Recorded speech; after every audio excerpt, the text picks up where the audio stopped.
Oh, welcome, motorized bicycle enthusiast, to another wonderful episode of Motorized Bicycle Enthusiast. I know, Willard, I screwed it up again already. Episode 161, a double episode, I guess. I'll probably delete the vertical one. I didn't realize I was doing that. Uh, uh, Good afternoon or evening, Daniel Berry. Hope you're having a good one. Paul Gale, how are you doing, sir? Yeah, so I might have, but I think we'll make it through it.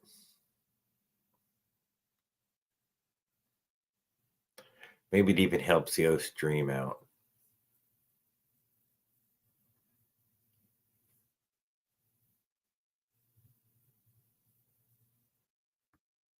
Hey, Mike Miller.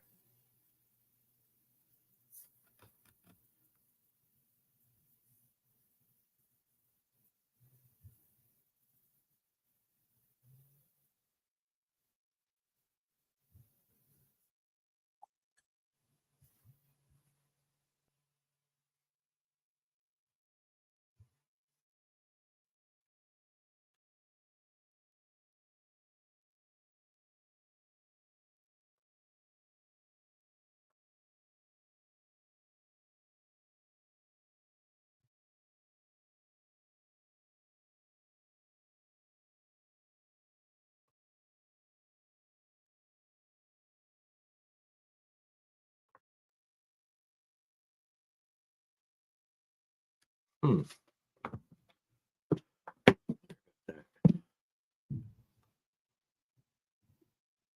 Yeah, hey Leonard, if you're watching, ERT with this 3D printed Jeep.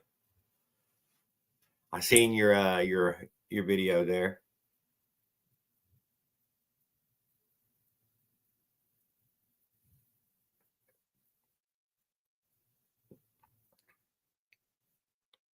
All right.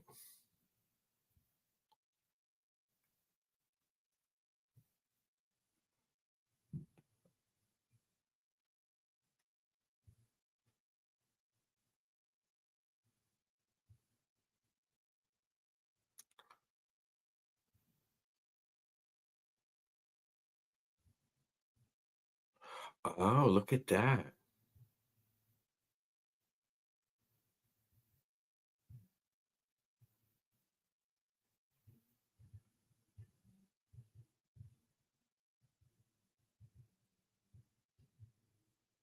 It doesn't have both lives.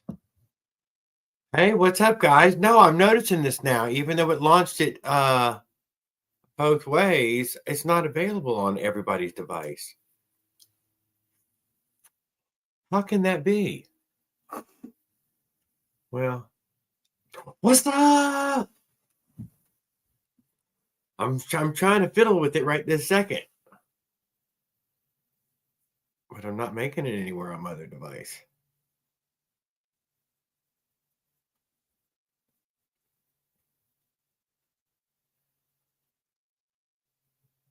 Got my intake and V-Force 8 pedal reads today. All right, Paul, I'm glad to hear that. Yeah, I got both lives going again. It launched it twice again, but I was okay with it until I realized that it does screw up some things, but not too much. I missed your live, Will. I would have. I need to somehow or another get hooked up with that. I don't know why, but a lot of people complain about that stupid stuff. Oh, Grease Monkey, what's up, Mr. Bird? What you up to, dude? I'm on both lives right now, Mike. You can go over to the horizontal or hang out in the vertical. It doesn't bother me.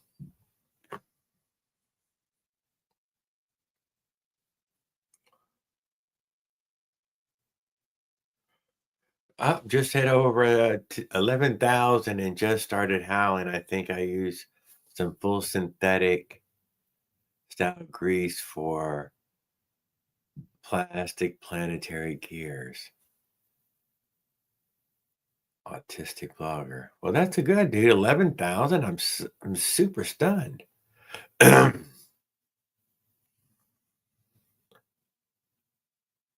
What's up, Alphaline?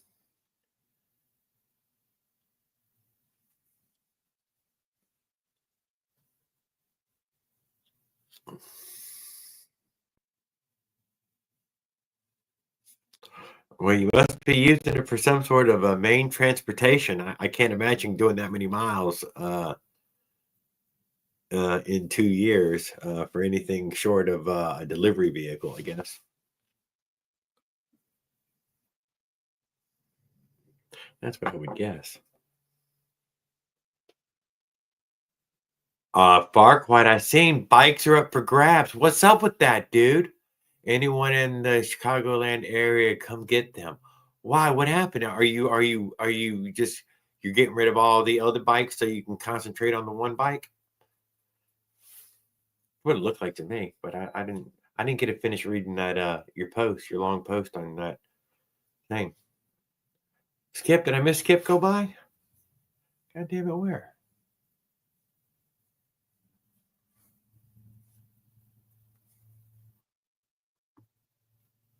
He ain't posted on the guitar one again. Oh, it says sup, Mike. Hey man, so I can't read.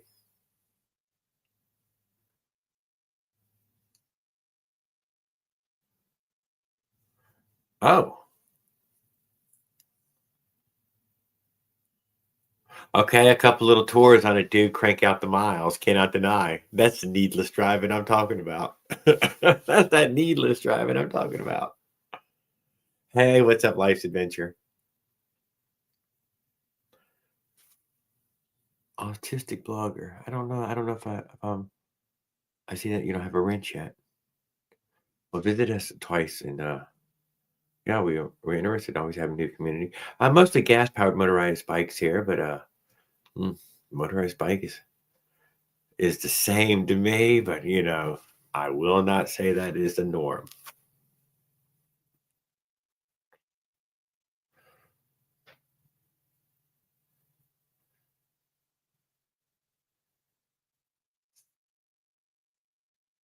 No, no, I'm getting everybody's messages. Mine was Interstate 20 from to Marshall at 2 in the morning.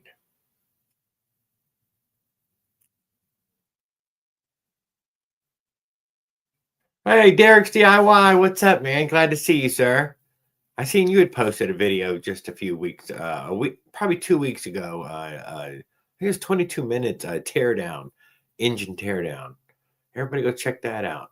Over there at uh, Derek's DIY Projects.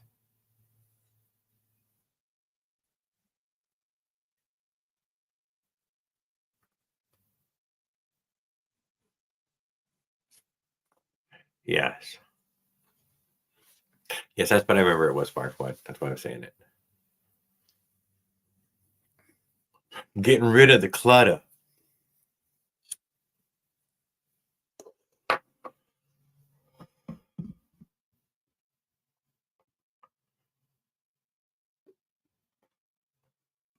I did put the link up though. And I'm gonna smoke a little bit of the keeper reefer. What? Let's look back on it.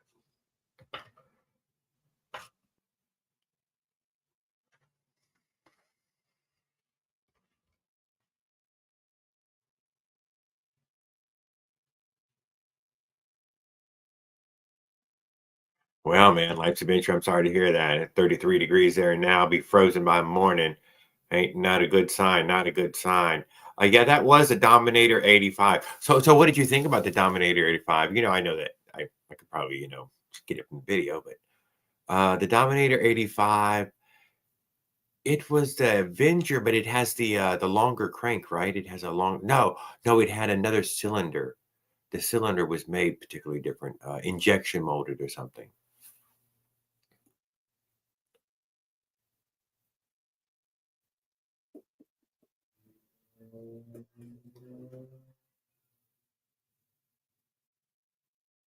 Autistic block. Heck no, dude. Let me tell you what, dude. I would. He asked me, did I ever ride at night on any of the U.S. trips? Where is it at right there? No, man, no. I mean, just some rarities, but not like I intentionally was driving at night. Something weird happened a few times, a rain or something, and I was still going to go find a camp. And but I got some videos, or at least some live stream. I remember one that no, I could see headlights, dude. No, it was over. I was in like what's that middle state there? I was in Kansas. I remember I was in Kansas, dude, and I'm taking a piece of north going up. I'm gonna hit what was it? Yeah, Nebraska. I went into Nebraska. I forgot about that. Went into Nebraska and dude, I'm going down these rolling hills and this road is freaking forever long. Nothing, man. I'm telling you, wheat for wheat for wheat. No shoulder in that way. Just but nothing to worry about, but it's just nothing, man. Nothing. Dude, I seen a barn and went in there and did the old bando barn. Found a spot in there to hang my hammock, slept well out of the wind. I did a live stream, I believe, from there. No, no, I super try not never to have the headlights on. Plus, yeah, I would need a good quality motorcycle size headlight to travel at speeds at night.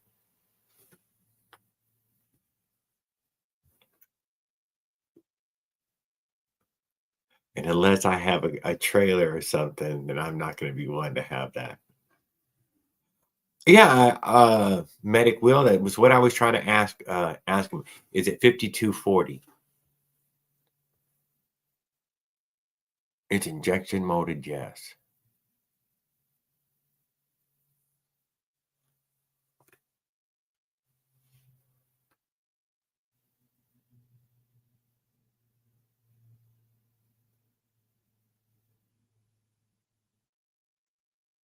Oh, yeah, the heat stroke stuff. Yeah, well, okay. I see you gay electric guys, man. You're pedaling your brains out. I don't know what the hell you're doing. I am not pedaling. So as long as the bike's going, it's cool enough to ride. The problem is you got to come to a stop, and then the heat is unfucking bearable. But yeah, 2 in the morning. I can see doing a stretch at night. Never did a stretch at night though. I'm trying to come up with if I ever did do one. I don't want to make myself a liar. It's probably a video of me doing one.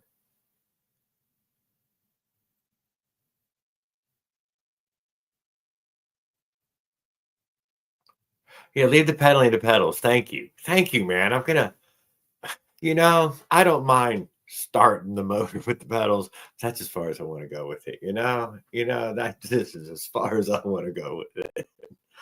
The idea behind putting the motor on there was truly to not have to pedal. I know it says pedal assist, but for me, I'm really not. I don't want to fucking pedal it.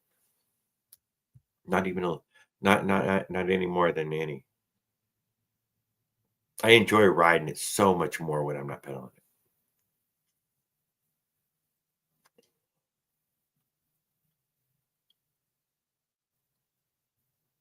Oh yeah, do you post any videos on this autistic blogger?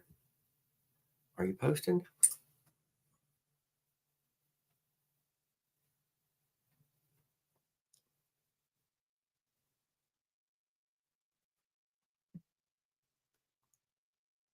Where's he chatting from? Oh, and now I'm getting the other live. That's hilarious.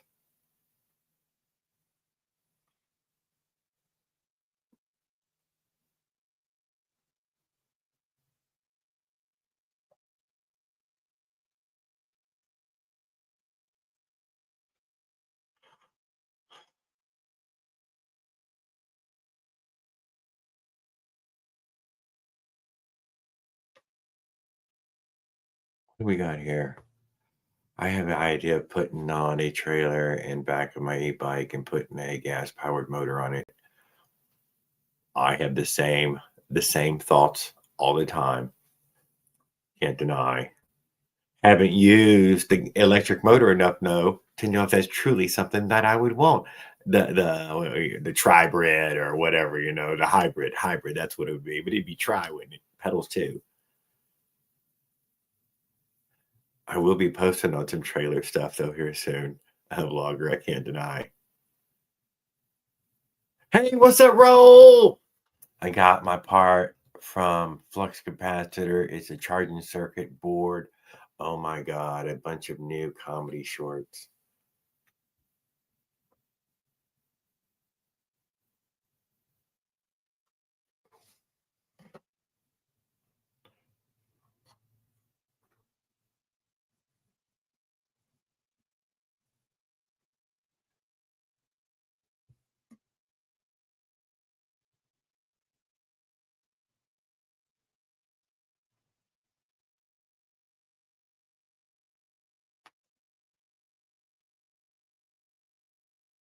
Well, you're just too lazy to pay for it.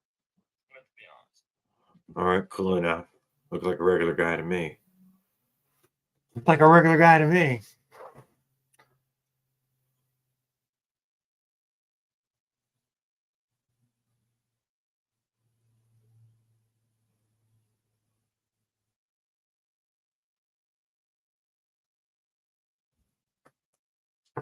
There. Chris said, you ain't done that in a while. I made sure I got one tonight. Motherfuckers talking travel on the bike. I love that.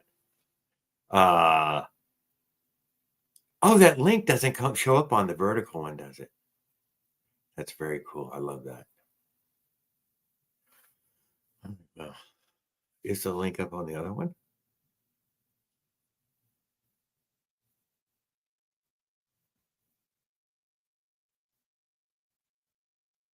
It's there. Hot dog. Well, there. I guess StreamYard knows what it's doing.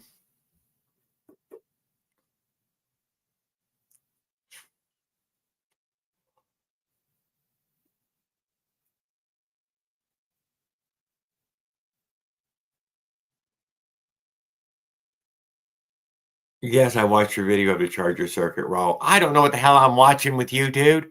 I'm not a mad scientist. My name ain't Marty. I have no idea what you're building. I have no idea.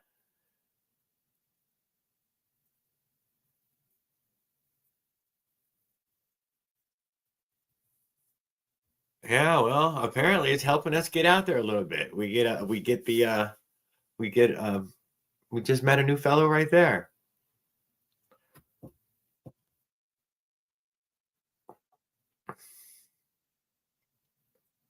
Skips. I'm watching both of them though.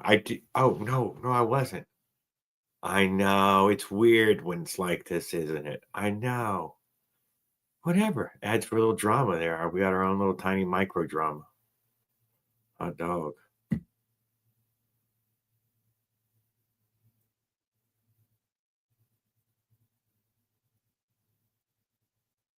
Yeah, it's a different chat over here, isn't it?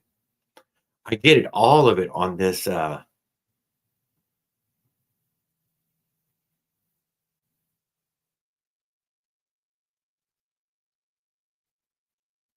I think you've hung out over here with us, haven't you, before?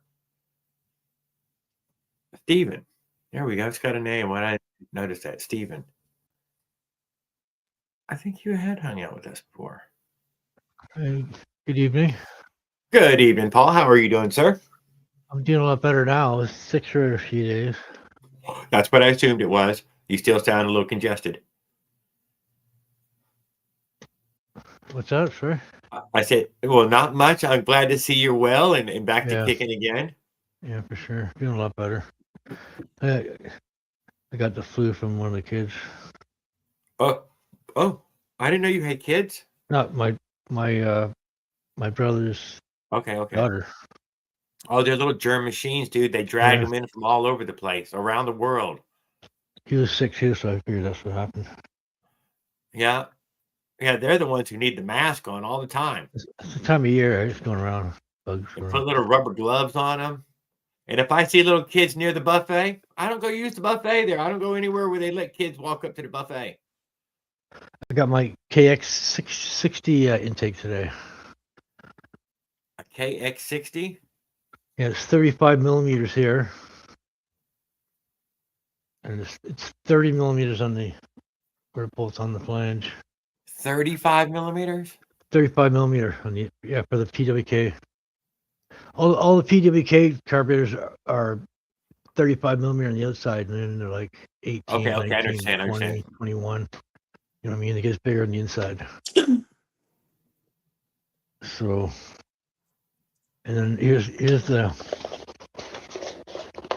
Yeah, I know, Medic. Will I would just hang out on the horizontal one if you want to just hang out, but we'll lurk over there. Who knows all the weirdo people who pop up in and out of there? Maybe some good people though. We give it a chance. 8-pedal And reeds. so this is quad. You said quad reeds or something? Eight pedal. There's 2 here, and then 2 on the inside, and then 2 over the side, and then 2. You can probably see it. But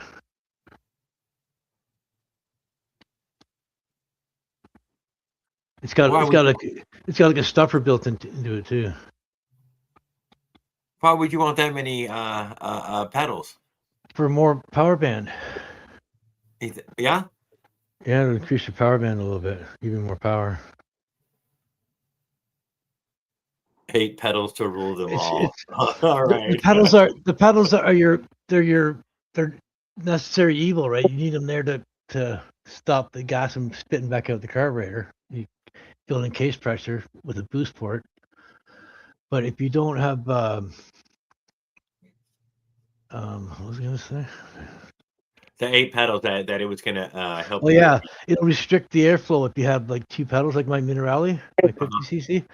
It's limited to RPMs because it runs out of intake. It doesn't have the 2 pedals doesn't have enough flow to. It needs more. Like it needs like a G2 reed mounted on it. And like this is pretty well the same size as the G2 reed. This is actually a touch smaller, but it has more pedals. So it can flow a little bit more air because you can, and there's no screws anywhere. They just stick in there. They're friction fit pedals, and then this part here comes out too. The stuffer, got like a built-in stuffer, 30 or 20, 27.5 millimeters, like 28 millimeters. So I'm gonna mount this in the GT reed.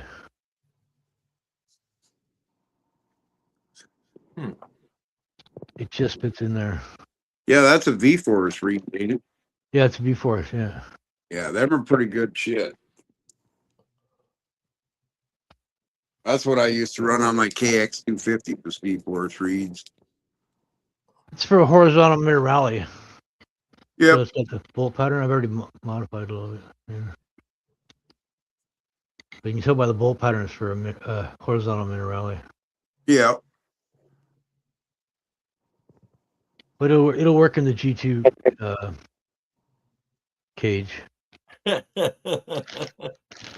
gotta cut a block anyway. Where is it? That will bolt up to a G2, you say, Paul? I can modify it because I'm gonna put a 10 millimeter spacer. I'm cutting one right here. Fuck yeah. Nice. Hell yeah, bro. And so I need a little extra length for the choke to fit underneath the carburetor. So I've got this one bolts to the G2 reed. And then I'm gonna cut out this square, right? So it fits through. And then I'm going to mount this on top of that reed, and then this is going to mount on top of that, like this. Right? Oh yeah. Actually, nice. This side. Making an adapter basically then. sits like that. Yeah, this sits on a 45-degree angle for this to be square, and then the 4 bolts will be in between the two. I'm gonna have to cut recesses to What are you putting that on the case reed. Nice. So I got this because I needed a 45 to come off the GT reed and then mix it level. So it's perfect. I was surprised how big it is for a KX60. It's got a big chunk cut out here for the bolts relief. I don't know if you can see it or not. Yep. But it's not on the inside. Perfect. Perfectly smooth on the inside. It's like a half-inch thick rubber.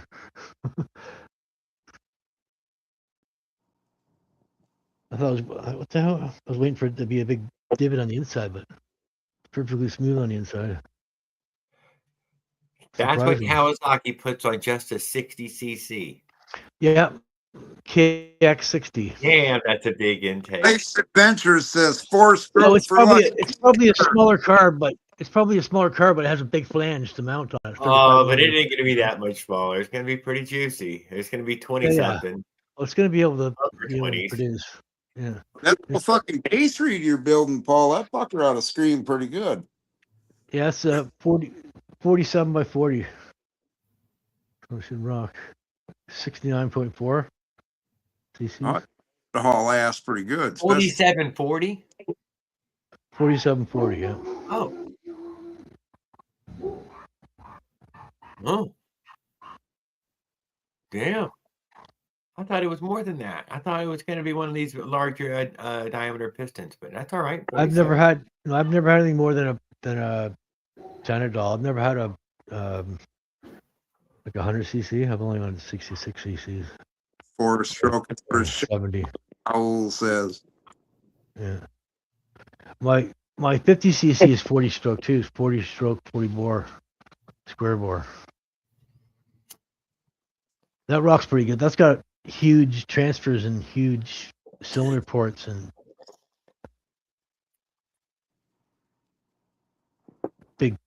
lots of flow, right? Big exhaust ports. I like ports on the Minerales too. They're pretty fucking wide open. Yeah. See the aerosol one there that Trent just posted? Trent just posted a video on he's doing a twin aerosol build, I guess. Oh shit. He's building two, and they're vertical Minerales, but they're dual exhaust port with the bridge in the middle. Oh shit. Because you can't. There's no room. I guess the horizontal Minerale has a big exhaust port with 2 side ports that overlap the transfers.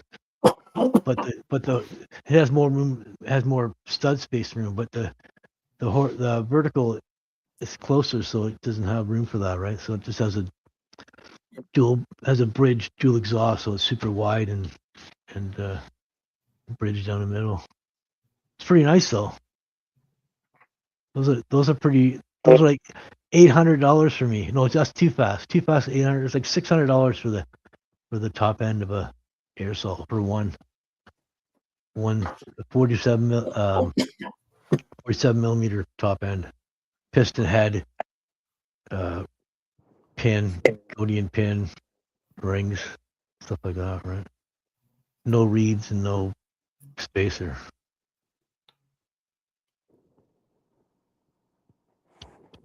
So it's pretty expensive. I see you must have checked out my ARC video, huh? Yeah. Yes, I did. Yeah. No, you had like 3 videos. I think it was like 3 videos you had up. Yeah, 3 or 4, I think. Yeah. I didn't see that, Paul. I don't know I didn't see where you had updated. Was it a post? On my community post. I tagged you, but I don't know if it does. No, I'll get them, but I did not see it though. It lets you tag 10 people just by hitting @ and it'll show you 10 of your. Just before I came on. No, I still don't got it then.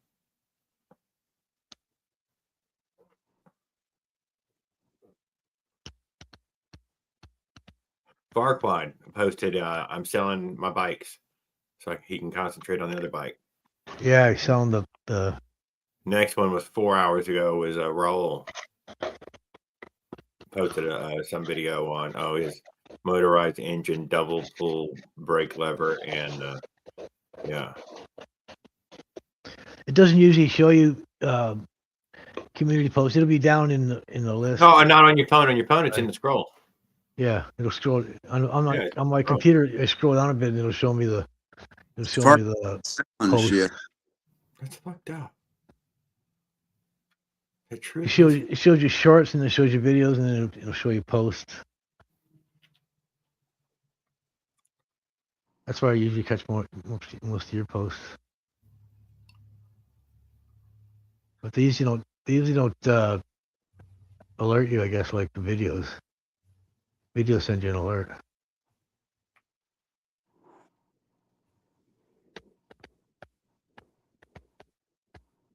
So I got my work cut out for me now, no pun intended. Yeah. Got to cut a big hole in this.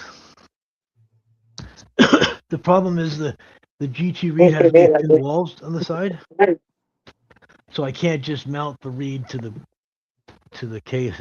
The case isn't thick enough. Holes would be exposed. So I need the extra space anyway. I need the extra height. So I'm just gonna mount this on there, and then I can mount the reed on there in between on there, and then mount the second piece on top, which is bigger. And the bolts are outside of these bolts, right? They're not gonna be in the way.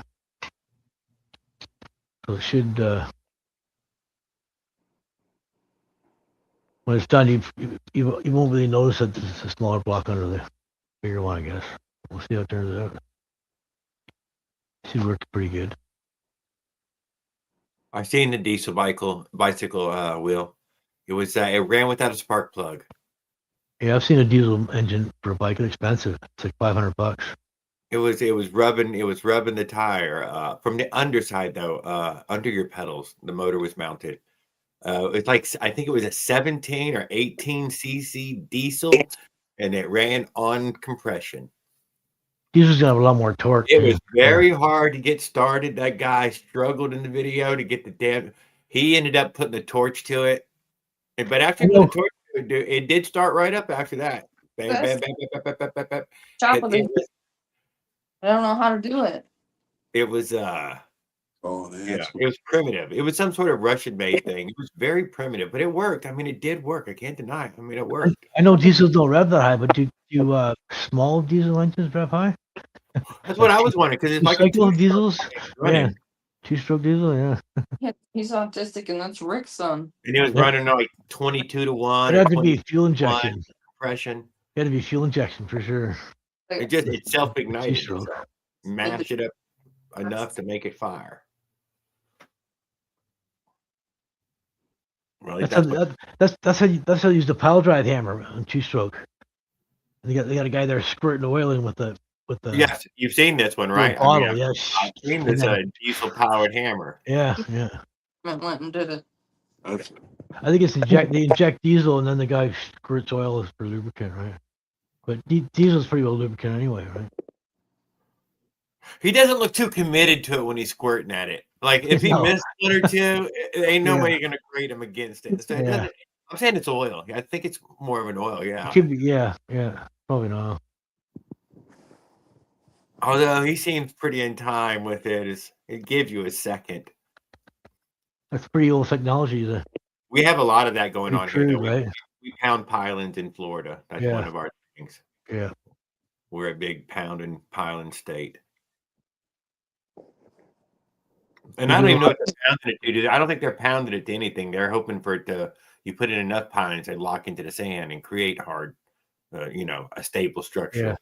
They do a lot in Toronto because it's all near the lake, right? So it's probably all lake sediment. Yeah, the lake used to be higher and then it settled down a bit.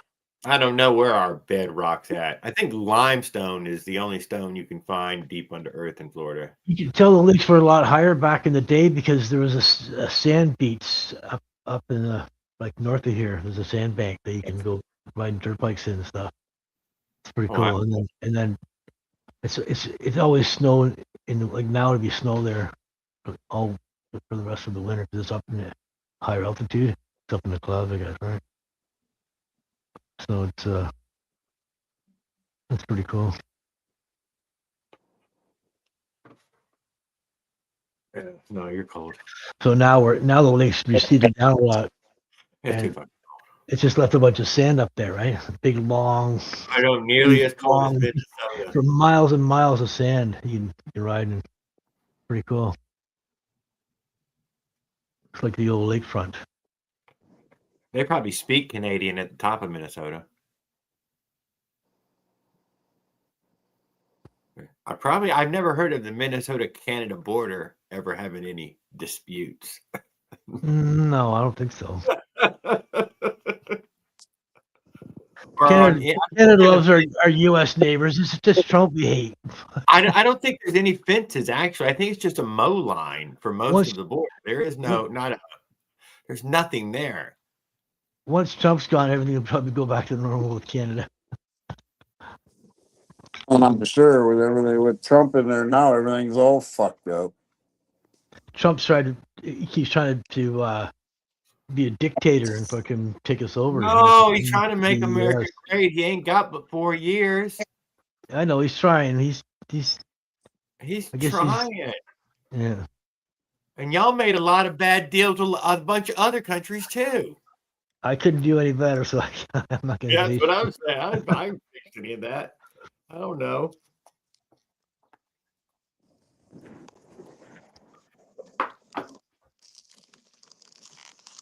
I guess if you joined the states, you could drop the tariffs.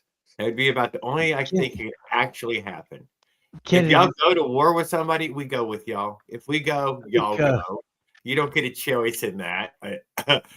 So you're like, yeah, the only thing that actually ends up with is goddamn tariffs for 37 million people. That's kind of fucked up. Canada stopped nickel production to the States because of tariffs. It's like 50% tariffs on nickel or something like that. Yeah, but people can't live. They only live for one lifetime, and whoever had to stop nickel production. If the States won't buy the nickel, Europe will buy it. Someone else will buy it, and there's lots of ships that'll take it away. You know what I mean? Yeah. It's not like you got. Although he has proven to shoot boats out in the water. It's not you got to so close to the person that's next to you when they don't want to. When they want to screw you over and charge you double. Then they wanted to say, "Well, they did a follow-up shot." Were you going to send rescue out there? Those guys are out in the middle of the fucking ocean. What do you mean? The U.S. and Canada are stronger together than being separate like we are now. You know what I mean? Because I don't know. People spend billions of dollars in the States. I think Canada's the most tourists in the U.S. has. I think Canada's more than all the rest of the world that visit the U.S. because we're right next to you, right? Oh my God! I knew it. They said it in that one movie. We're going to try to take us over, burn our White House down. He's building a new one, burn-proof this time. Give it up. Just give it up. Don't even think about it. Can't happen now. I was watching a show on burn-proof on the New York Harbor where they're talking about immigrants who used to come in there, millions and millions of immigrants from Italy and. Yeah. That's pretty cool. The history of that.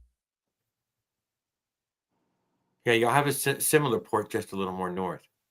Yeah. That's like a major, like New York has got the ocean there, right? So it's got that huge trading. It's like same as Vancouver in the West, Canada. Yeah. Right in the ocean, right? right above Seattle. Yeah, New Brunswick, I think, is what's right there at the top of yours, isn't it? I think it's what they call it, New Brunswick. No, New Brunswick is way on the East Coast. Yeah, that's what I mean. Yeah, that's y'all's big deep water port. That's on the other side. Yeah. Yeah. The side where regular people came from. Yeah. Actually, the lake comes all the way, or the Hudson, or the St. Lawrence River comes all the way into Lake Ontario, so it makes it so that's why I guess the East Coast isn't the biggest trading as it is in Ontario and Quebec. Bigger trade there because of the waterways come in, right? So I have some mini moto news. Okay. I finally have a working CRF 110 again with the old-fashioned 2-valve head and a new intake system, which is a Grom one. It's 32 millimeters. 4-stroke? 4-stroke, yeah. Yeah. And it's not in its final form, but I was able to get it up and running and start the basic auto tune, basically because it has electronic fuel injection. It has an auto tune. AFR. Yeah. So I did an initial base tune, and then I'm going to go to the track and tune it at the track. But eventually, I'll get it to the dyno where they can build a really good tune because they can load it up, dyno. And but yeah, it feels good. I actually think it's making more power than it did on the 4-valve because the 4-valve was just couldn't. It was smaller intake size diameter, if that makes sense. All hit in the same area. And yeah, so even though this one has bigger valves that have more inertia, they're not spinning at the speeds we're having. 4-valve matters. It was only going to 10K. So at 2 valves, it's getting more air in, and now it has a huge intake and throttle body. And it has an intake and throttle body for something that would go up to like 186 cc's. And I'm at 173. So. What? See, you fucking cheaters. Oh, yeah, my 110. Well, Big my 4 kit motherfucker. Believe it or not, that's not. Mine's it's in at 170. Well, here's the thing, though. Yeah, man, no, it's the same. Yeah, practically stock. Well, I'd be racing Groms with 186s. So the Groms have better transmission gearing and it's a better motor all in all. Like the 110 has smaller stud spacing. So that's why you can't go as large a bore. And honestly, the 110, I wanted to see the limit of the 110, but I've built 4 Grom motors that were all more horsepower and way more reliable, and every part was just beefier. So if I could go back and do it again, I would just steal a Grom motor and stuff it in my 110. But so you're saying you need to get a Honda next time? It's a Honda now. Oh, it's a Honda now? Yeah, it's a CRF 110 motor though. Oh, okay. So the Grom motor is a bigger. No, I'm saying now. 5 or 6 speed? Mine is a 4-speed. Oh, 4-speed. Really? And mine's dude, are you serious? It's a 4-speed? Yeah, but mine they start as a manual centrifugal clutch. But mine is fully manual converted. So like clutch and everything? With a hydraulic clutch. Yeah. Then it's got a 4 millimeter stroker crank. That's an HD crank. It's got a billet bored cylinder that's got an iron sleeve. It's got a cam. It's got big valves porting. It's got a big bore exhaust. And then it's got an aftermarket oiling system. It's got oil lines and coolers off the head. Like I have a separate oil cooler. It's got an HD clutch. Like I've had every single clutch that they've ever made for the CRF 110 because I've helped produce them. And as I've made more power, we've had to redesign the clutches. But basically now I'm basically at a Grom clutch that's like a HD clutch for a Grom even. It's just modified to fit the CRF 110. And then full manual conversion, so I have a clutch now instead of the foot thing. Yeah. The things I would say, the one thing that's really holding it back is its transmission. It doesn't have the gearing. I have as big and as little small and as big. Sorry, as big and small gearing for like top speed, and it will hit the limiter every time down the straight, even on the short tracks. So I need to. In theory, I need to build a different transmission with different gear ratios, so that way I can widen the gear ratios, and then it might be able to go like 80 miles an hour. But right now, it can do like 60 1, somewhere in there. But it runs at a top speed, so it wants to do more. It just, the transmission's just like, nah, bitch. But here's the thing: I went from a bike that literally has maybe 3 or 4 wheel horsepower to, like, when it was a 4-valve, it dynoed at 18 horsepower, I think. 16 horsepower. I forget. I have to look it up. I'm anxious to see what that fucking. Yeah, but here's the thing though. When people say that though, listen to this though. When you say a 3 horsepower motor, Yeah. you need to be at 18 horsepower at 3,600 RPMs. Remember, that's their math when you say these things. I just want to remind everybody that it's important though to understand the math that they're giving you. It was 3 horsepowers at 3,600 RPM. The 18 horsepower motor at 3,600. They're all at 3,600. They all. Yeah. At 5,000 stronger parts. They are this horsepower, this many foot pounds. Yeah. Just it's one of those ones when we say that that matters. No, what's cool about my 110 is it's a bike that I can almost ride. Every single good rider that I know that tries to ride it, they go like, why the fuck do you ride this thing? But that's why I ride it, because it's like super difficult to ride well. So it's very demanding because it has way more power than the chassis was ever designed for. So it just tries to kill you everywhere, Like if you are, I will admit that bicycle to mini moto is a very short jump. Well, let me put it this way: my bike in 3 out of the 4 gears, you can just rip the throttle at any speed and it will lift the wheel. Yeah, we'll lift the front wheel. Just wah, wah. I can just do power wheelies whenever I want. Now in 4th gear, you'd have to like slip the clutch and kind of like bounce it. Yeah. But even in 4th, if you were good at wheelies, which I'm not, but like Mike Escobedo, you met him at the track. He was the guy with the van, and is the guy who got me into the mini moto racing. Like he's really good at wheelies. He'd be able to wheelie my little 110 like all day because it's just like easy when you have just power. You could just go wing, wing, wing, wing, wing. Yeah. Decelerate the back off power and accelerate the. Yeah. Yeah. The only issue is my bike's small, so it's probably hard to wheelie, but he's good at it. I try not to wheelie ever. I basically, when I start rolling, I roll it into 1st and I immediately shift up to 4th because then I can actually have like a throttle that's usable as opposed to just like, yeah. You need good brakes for it's got good brakes on it. It's got a KX65 front end on it because basically my bikes came stock with drum brakes, which I'd like to say that was true, guys, but that's not true. The brakes on the bicycle mean nothing. People who can wheelie really well, they can do it. They can ride a unicycle. How is your unicycle skills?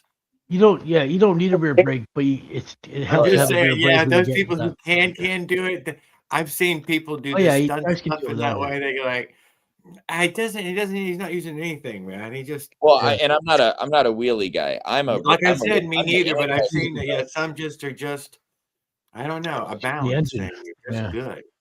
Yeah. Well, like Mike Escobedo can wheelie anything. Like he practices wheelies, like how I practice tracks at the track. Mike only comes to the track every once in a while, but he's all the time with his friends stunting, like he's really, really good at wheelies.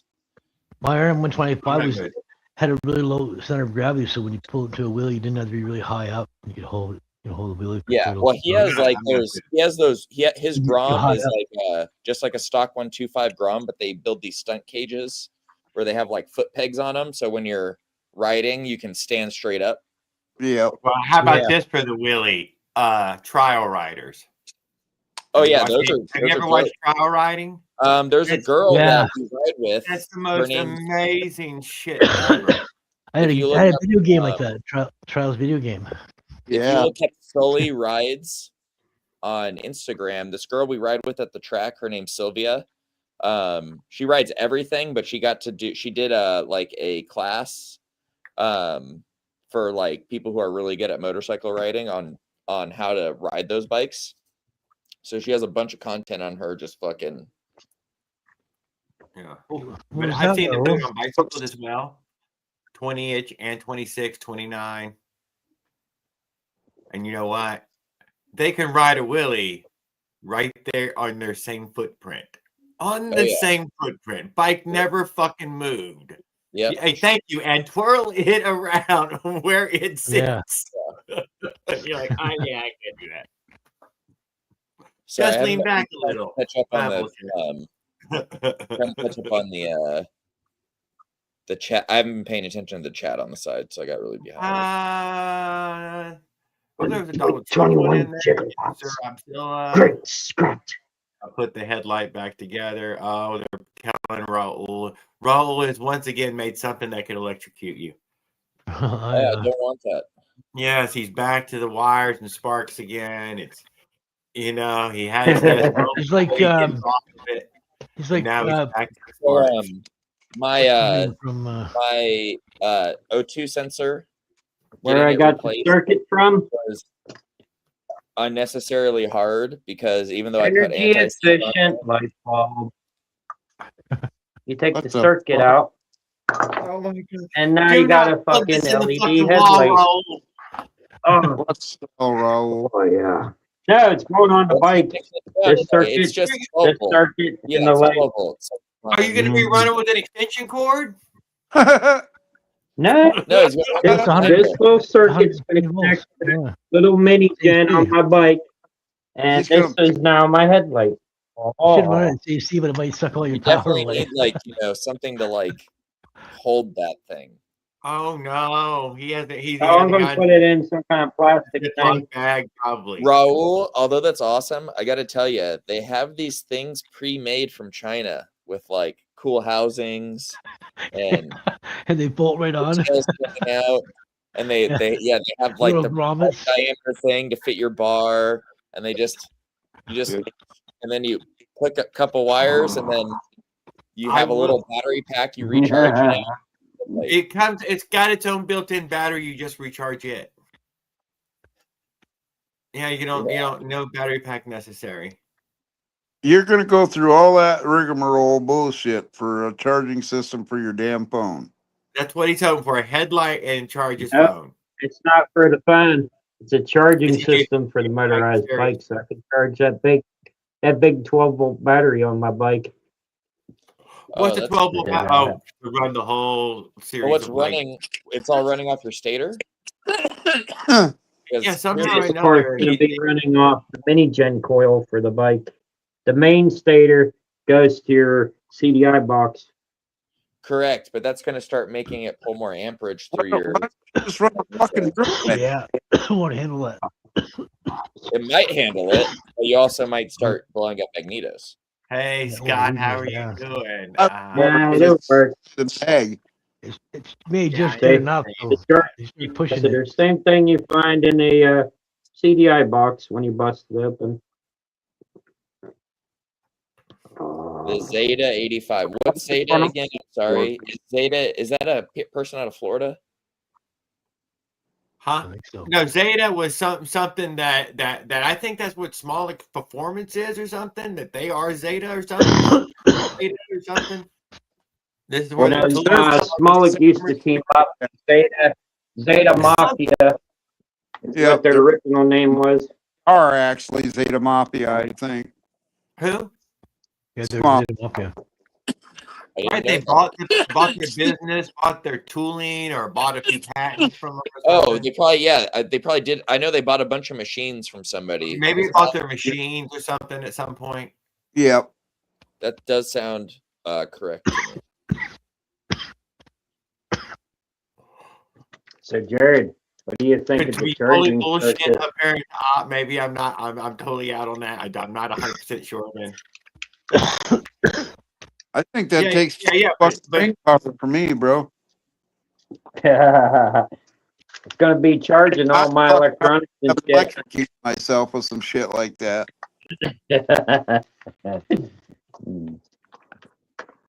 Oh, and tried to give their site to Ethan. I thought there was some machinery or something bought and sold. Raul, I got a hell of a spark plug to They show. brought in stuff so that they could start making cranks. You take So I your know they energy efficient light bulb and you pop it open and you take that little circuit out. Okay. Oh, it's gone. But yeah, so I have the It doesn't 110. seem like- it seems like when I see this stuff on motorcycles and cars and stuff, they're all much larger and more just more. That seemed very slow.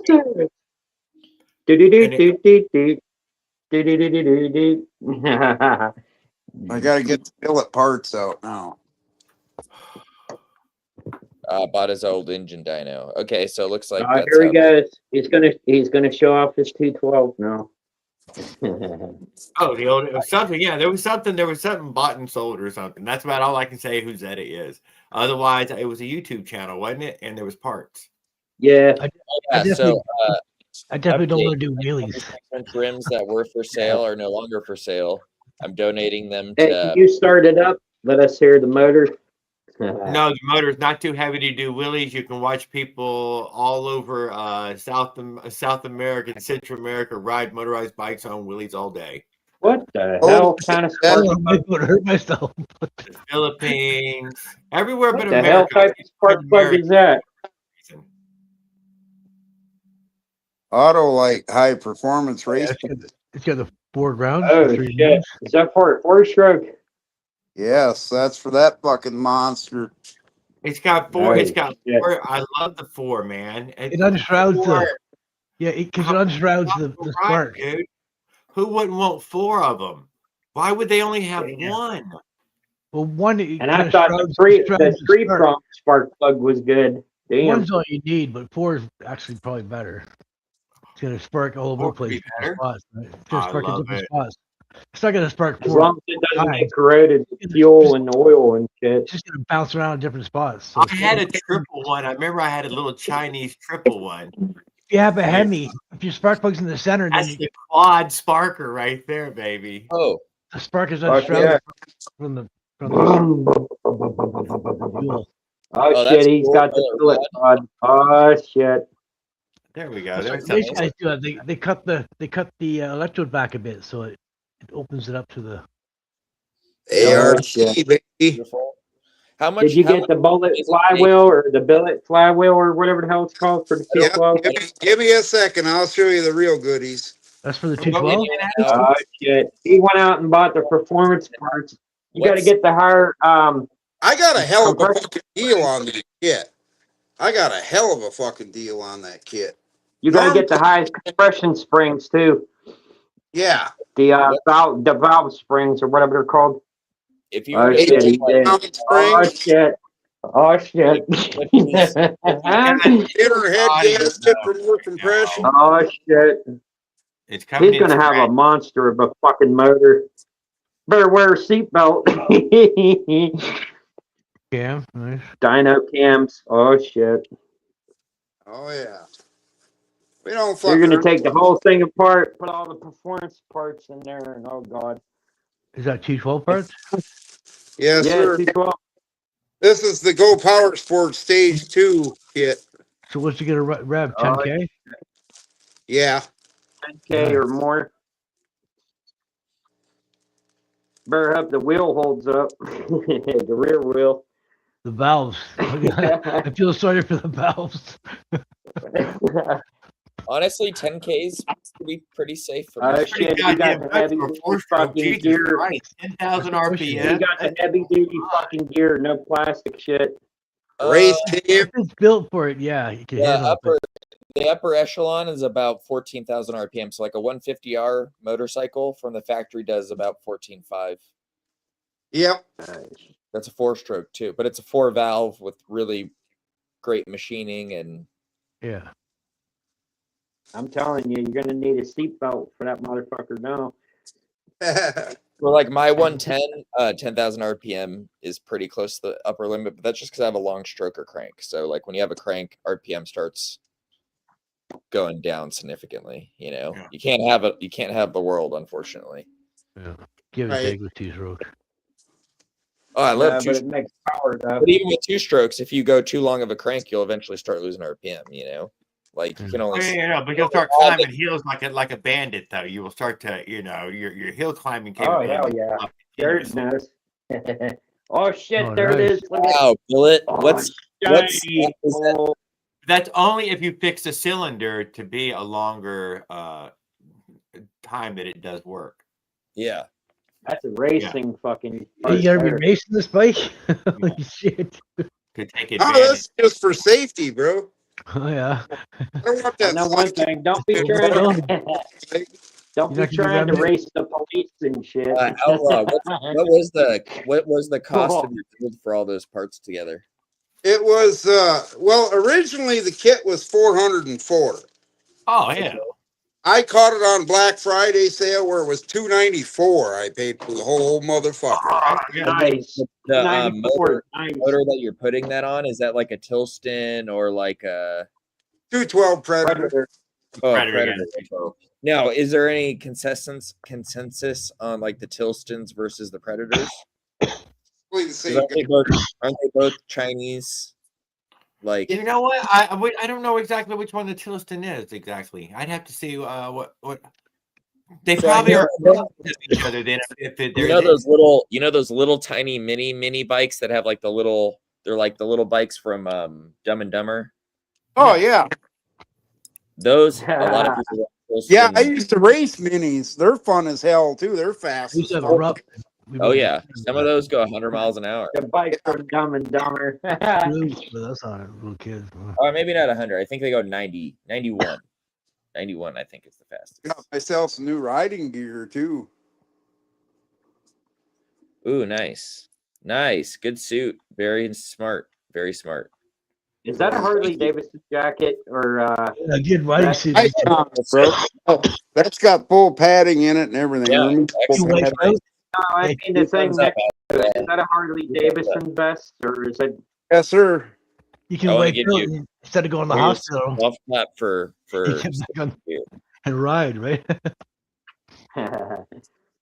No, that's pretty awesome. he's got the race Having helmet gear, too.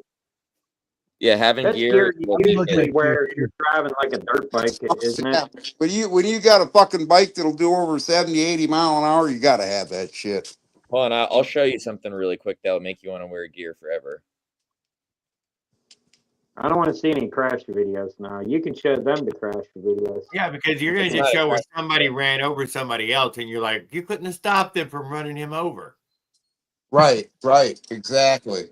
I mean, it wouldn't matter if you had a Tell T-shirt you on. what, that when that fucking lady, when that asshole backed into me, What at about four, laying your bike down when that you're was the fucking scariest shit I've ever been through. There's that. It saves you then. How do I look The at that? you wrecked it. It saved you. You got wrecked. Probably doesn't save you so well. All of a sudden, I got a hell of a good deal What? on the parts. Mm-hmm. My wife got them for me. Oh, early Christmas gift. I surprised him. Nice.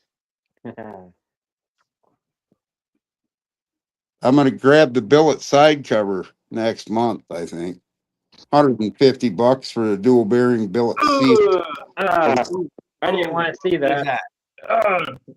God damn! What the hell is that? That's what, What have you got? that's what happened. when What you happened? crash your Something went through? motorcycle. And it's stuck on you? The exhaust is laying on you? It looked like someone's leg is broken or bleeding or something. I couldn't tell. It's burned. That's what happens when you ride your motorcycle without gear and you fall, even going like 30 miles an hour. Holy So- shit! Oh Just yeah. know Rips all the skin that, off. like people are like, you don't need gear. Well, they're also you also have to then walk a mile home to Damn. crash the bike. Oh yeah, I know. But the chicks dig scars though, man. Uh, They do. They love it. Ooh, that You looks like you must have slid for a long time. Oh yeah. Oh, that's gonna get him laid for He slid sure. for it. Totally. uh, They're You know how gonna long be he was in the on him hospital? like 2 you months. can't believe. Oh, yeah. damn. I want to go out and buy gear. Yeah, you get infected real quick when you're like that. You got to be careful. I You get, like your fucking cheap off marketplace. I paid $25 for my jacket that was like new. I paid $25 for a brand new fucking set of Thor pants. I paid $40 for my helmet and goggles. Fuck, most Yeah, people but pay. you're in Minnesota. You need that just to go outside. You probably needed it just for armor against that harsh weather out there. skin grafts. What else are you gonna wear? You're gonna cut skin off his butt and put grafted on his legs. Fuck. He's got a butt Are leg. they insulated? No, that jacket wasn't insulated. That was just a thin jacket. So. Oh no, mine's got insulation in it. Plus, it's got built removable padding. So do the pants. Yep, that's always smart. Well, I was gonna go for a full leather suit, but I'm like, that's a little more than I want to spend currently right now. You know, I thought, well, fuck, these are pretty cheap. I will admit it needs to be the size that you are when you're wearing it, and not a size that you dreamed you could have been. Right. Padding here and there. In the proper gloves. There was very few people there who had a suit on that fit. Some were a little snug, and a lot of them were just way too big. They're like, no, I'm going to grow into it. I'm going to grow. It is important to have a good fitting suit, because I'll tell you why. If the suit twists when you crash, you'll get like almost like an Indian burn. Yep. Where the like material's trying to grab, and so it won't be as bad as a road rash, but you can still it still hurts. Yeah, it makes it not like it makes you slightly more injured than you would necessarily have to be if it was just tight fitting. So food for thought. And also remember, the suits are supposed to be uncomfortable if you're like standing straight up in them. Like the way to properly test a suit is to get on a bike in your race position and see how it feels for movement from there, because the suit's designed to fit you when you're riding a motorcycle, not walking at 2 miles an hour vertically. You know what I'm saying? So you're like, they kind of make you like. So you need to look sexy in it, guys. It needs to be a little bit up your, when you stand up, it's got a little up, and then you lean over, you hunch over. Now it's skin tight and you're aerodynamic. Mm-hmm. Well, yeah, I mean, you don't want shit fucking flopping around, That makes a huge difference. Aerodynamics does. Aerodynamics. Let's face it, for the 100-mile-per-hour motorized bicycle, I wouldn't be surprised if it has some sort of bearing. I hit a wall at 40. I hit power alone. To get past 40, you know what I mean? You got to tuck. I got to tuck down and just. Oh yeah, but I think even besides tucking in like a Superman stance, you're gonna need like some sort of like small fairing to give you, to break the wind. You're right. I'd never find out how fast it goes because I'm never gonna lean over. Even on my enduros, I just couldn't do it. I just couldn't do it. I don't know, whatever. I mean, technically, we know the fastest way. If you watch like the drag racing in Thailand, ASR 150s, under a fairing, your body really would be best under a fairing. I like that. Mike Taylor says, "Outlaw, show that flywheel. It's beautiful." Oh yeah, he said that an hour ago when you were showing the parts. I didn't even go back in the fucking chat. I said it. Yeah, they are some badass parts. It was definitely worth the $294. No, those were very nice parts. Yeah. When you get machined aluminum parts, that's the aluminum is smashed. I see a lot of motherfuckers on that Ghost Power Sports website though posting negative shit. I'm like, that's super strong aluminum. They smash it in a fucking press, and then it changes the molecular structure of the aluminum and makes it stronger. It takes a lot. Porosity out of it. Surprised how much air there was in there. And then they heat treat it. And then it I'm kind of anxious to see what kind of performance gains this fuckers have from shit. You can just carve whatever you want out of it. They should fucking scream. Super light. Oh yeah. Well, I mean, to be honest, the bike try to throw you off and shit. Way more expensive too. Well, just the way it is now, it's got more than enough torque just to rip your ass right off the seat when you can the throttle. So Jerks the fuck out of you when you can on it. I mean, it's got plenty of balls just the way it is, but you know, once you I get more started balls from adjustable timing. when I started hearing people saying that them flywheels and shit blow up, I'm like, nope, I'm fucking good. yep, smart, like the stock ones. Right. RPM, But it's inside a steel cowling. Yeah. Yeah, you still honestly you don't want any metal falling into your leg. That fucking food's I'm good. just saying though, it's inside a steel cowling. Uh-huh. Yep. Turn around and look. Keeping them covered. What's those Predator motors? Are they 2-valve or 4-valve? Sleeping together. He's on your pillow. She's on the Are couch. they 2 or 4? Gotta take a I know picture mine of is 2 on the 78, but I don't Yeah, know. I'm picking up a Yeah, lot of it's two. It's 2. It's 2. 2-valve. Okay. Do they The have only 4-valve? difference between the race kit, Do they and have I got 4-valve the- heads for them? the only difference between the cruiser kit and the race kit is the cam, and the race kit's got 22-pound springs. Mine's only got 18-pound springs. Does do they have 4-valve heads for those motors? I They believe have so. everything for it. That would be the ticket if you're trying to build a race motor as a 4-valve head. If as long as it's not like No, if it's no, like a you're normal- going back to 2-valve. He's on 2-valve. It's No, enough. mine is because the Oh motors my also God! 4-valve. No 4-stroke beat anybody there. I was stunned by that. I was stunned Well, yeah, by it. but we're working on getting me on a 4-stroke too, so don't worry. We'll have some 4-strokes back, doing some good times, making some excitement. We're gonna have making some everything going excitement fast. with 4-stroke. I love it. Adrenaline rush. Jump on a And 212. there was some guy who was selling his He race. said he rode it at the racetrack already. The 212s. There's some guy who was selling his race one with one of those really nice frames. I forget the guy's name. It's some company, but they make like the frames for the 4-strokes. Yeah. And bicycle frame? yeah, bicycle frame. Okay. And they're really nice. I forget the name of them, but I was like, hey, instead of selling it, you should just keep it and I'll write it and we'll try to set records on it. Just, Right. Was it Fat Moto? it was not a Fat Moto. It's something else. Okay. That. I want to say somebody had one of their frames at the track. It's like I want to say like Wolfenstein or something, but I know that's not wrong, but I feel like it's in the right. It's like Macintosh, Moto, McTavish, something. It's some dude who builds just crazy frames for the 4-strokes. They're 4-stroke only, and they're pretty big and heavy, but that's okay as long as they have good suspension and brakes.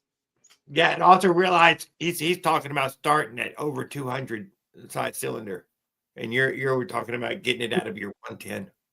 Yeah, exactly. I'm starting at 110 and then going to I'm just 170. saying though, know that he is starting with something big. It is a goddamn big Oh, yeah. block. It's a lot of motor to start with. Oh yeah. Right out of the box, those 6 horse will do all kind of man work, and I mean real man work. Oh, yeah.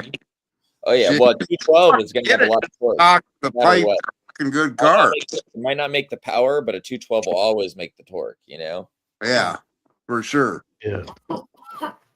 It'll pull a skier. Power is not It'll everything. snap your frame You with don't that need torque.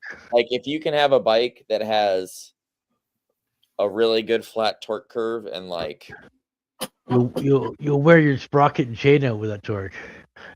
Yeah. You normally wouldn't do. You'll chew the sprockets and they're all fucking curved. I need to try to Dirt figure out a bike. way to build an intake for my 110. Right now I have a pod filter right on the throttle body. But the problem is my throttle body is between a twin spar frame. The 110s have a little steel twin spar frame and instead of like a spine back. And so to make the U, because like the throttle body's kind of off center in the middle. So to get it to like U around it where that frame doesn't hit it is very is becoming very, very difficult. I'm almost thinking like something 3D printed will have to be made so I can get the right bend out of it, if that makes sense. Yeah. Right. And just have it slip in. Because like right now with the tubes, the problem is a tube that's big enough for my throttle body is so thick that trying to get it to even, I have one that's like a 180-degree bend from the factory, but that radius is too large at 180. I need a 180 radius with the same thickness tube that's like much more tight, you know. Right. What do So you that just way, need an air box? Is what you're trying to build? Is an air box? no, just an intake of any length. The longer, the better for my motor, but like ideally something like 6 to 10 inches long. But like I have like this much room in front of my throttle body to like make the U-turn that it needs to go out the front. So then it tells me everybody else who has your bike is stuck at the same spot, so you can't go any further. Nobody who has my bike has anything. I'm a one of one. Oh my God, one of one. Yeah. When I had the 4-valve, I was not like, to do that. like It one of makes it two. complicated. When I had the 4-valve, I had 1 of 2. But like you saw, I don't remember when I pulled the original. You saw that little CNC intake manifold they built for that 4-valve to make it to where we could have an intake on it and stuff. With this, it's Grom parts on the CRF, so it's not, the clearances aren't designed. It just happens to fit together, if that makes sense. Right. So I gotta come up with some unique ideas, because for sure my dyno guy Cam on his bikes,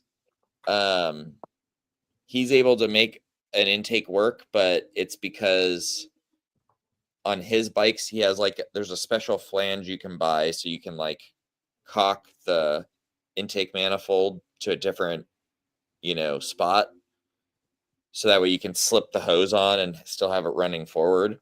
Mine is just bolted on. I don't have that piece, so I might have to get that to actually make it runnable. I just like having it how it is, because like right now the ports perfectly match, if that makes sense, with like the angle.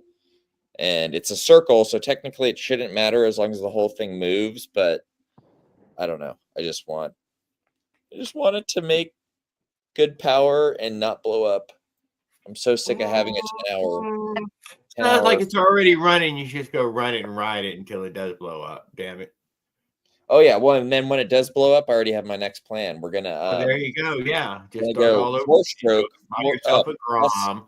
Stop being in the middle of the road of the Grom. Just get the Grom and start working from there. What a great platform you would have. No, well, I'll keep it. If it only blows up a little bit, I'll put a 4mm stroker rod, and then I'll go for higher RPM instead of pure torque. Because once I go with a shorter rod, I can maybe go to 12K instead of 10K for the max RPM. 2,000 more RPM. Makes a difference down that straight. It does. Send me a prop on your hand, please. If you can get to it. What's so funny is like the 110. It's very short, though. I mean, if you can get to it, What would be a funny experiment would be to like have somebody just normal race my 110 in the motorized bicycle in the unlimited class, because they would be very slow because the bike's hard to ride, if that makes sense. But it would be, it'd be fun until the straights, and then it would be like, I wonder what would be faster, the 250. How fast does the 250 go? 65? I have no idea. I don't know where they come up with this 250 yet. They whatever you buy another cylinder or something, or a head or something changes. Cliffy's 250, I think, did 65 or something down the straight. I forget what the fastest top speed down the straight has been, at AVS specifically.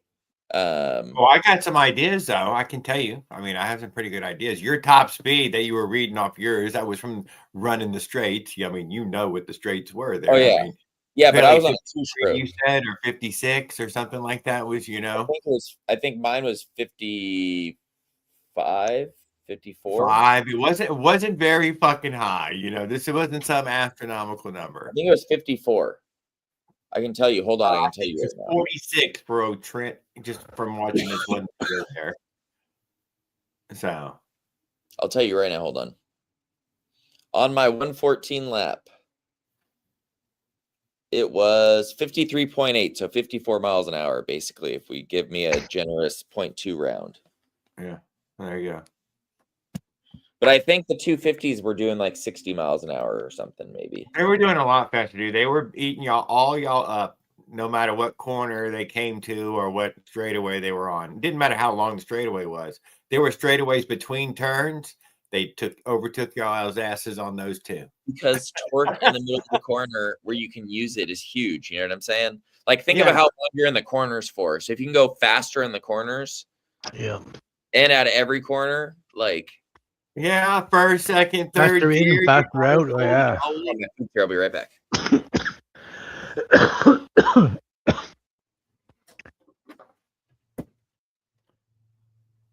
Late braking can gain you a lot of time, but it at a sacrifice of overheating your brakes.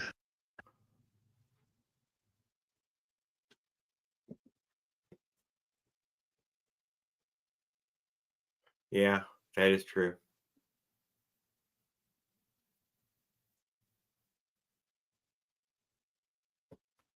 But sometimes that's how you got to race, because they won't let you do anything else. The bikes that did do well were running much bigger brake calipers and brake disc. You know what I'm saying? What do you call it? Pit bike sized, mini moto sized. I noticed I'm sitting off the screen on the vertical. All right, you always sit off to the side. That's fine. If I'm over where normally am, it's like Something like that. Oh, yeah. Panda Express. I don't know if you guys have that out where you're at, but it's amazing. We have it. Everybody has it. They opened them all at once everywhere. I've never eaten anything from Panda Express, so I'll let you know. Never heard of them. They make fried rice, I think. Bing, bang, boom, fried rice. I'm not big in Chinese. I'm kind of meat and potatoes kind of guy. Hawaiian food. Oh, you say it was Hawaiian food? Mm-hmm. Oh, okay. Well, Hawaiian fried rice. He's on the restaurant, but the first Panda Express was open in Hawaii. Hey, outlaw. And the family opened the original franchise in Pasadena, I think. Pasadena. So it's real food. Real food. It's a real food restaurant. Not this McDonald's crap. It is a more of a real food for a fast food restaurant. But I guess is the burrito place a real food restaurant though as well? Mm-hmm.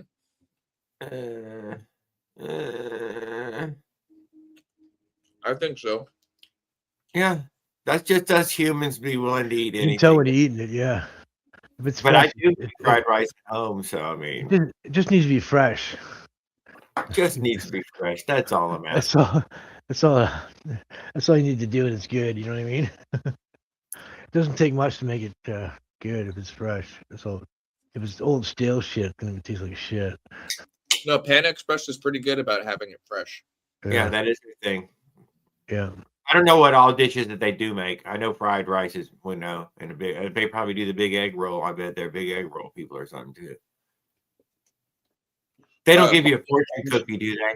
Orange chicken is what they're famous for. That's what they made like worldwide. Okay, there you go. Worldwide famous.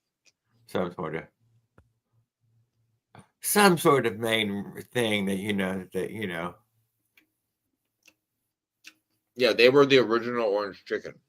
Gotcha.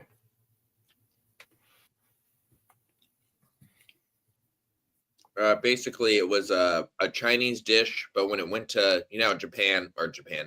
Hawaii is for Polynesians. There's a lot of different Asian cultures that go there, so it was the mixture. They're Samoan, dude. Those people weren't friends. Oh my God, they get lumped in with their enemies. I love how we do that. We're like, no, he's Asian. All of them, yeah, you're all even the enemy ones, yeah, totally. Even the enemy ones, they're fucking all look alike. There you go. We fixed it. Polynesian. I always use Polynesian myself. I can't deny. But they're Samoan. Strictly different, dude. Strictly different.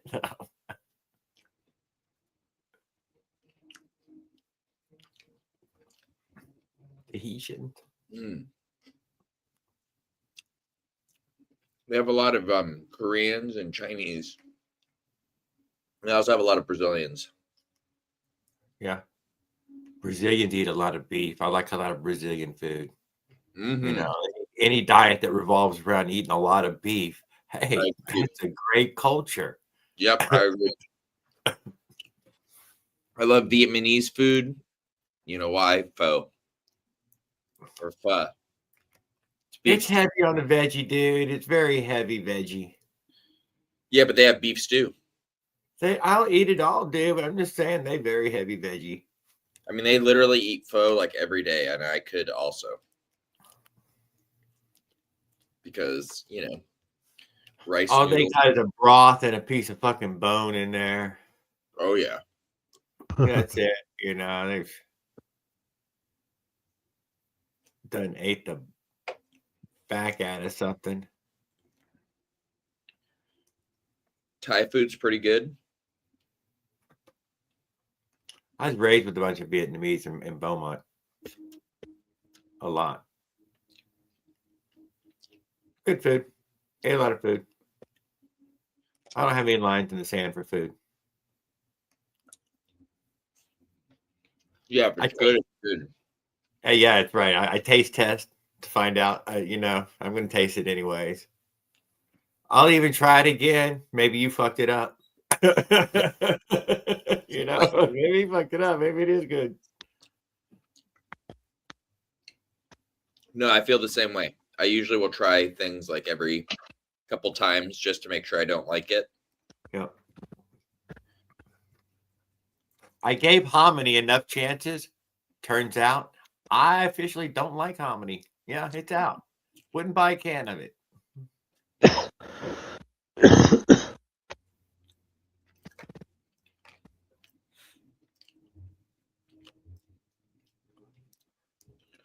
It's the craziest thing that somebody would say they like something and then somebody else would say they don't. You're like, oh, we are all wired different. Mm-hmm. And that is a huge difference right there. Ooh, gross.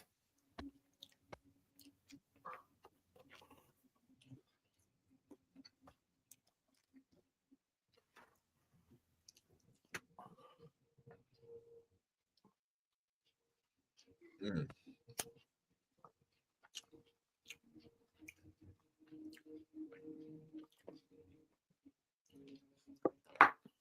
Dogs are like They're waiting.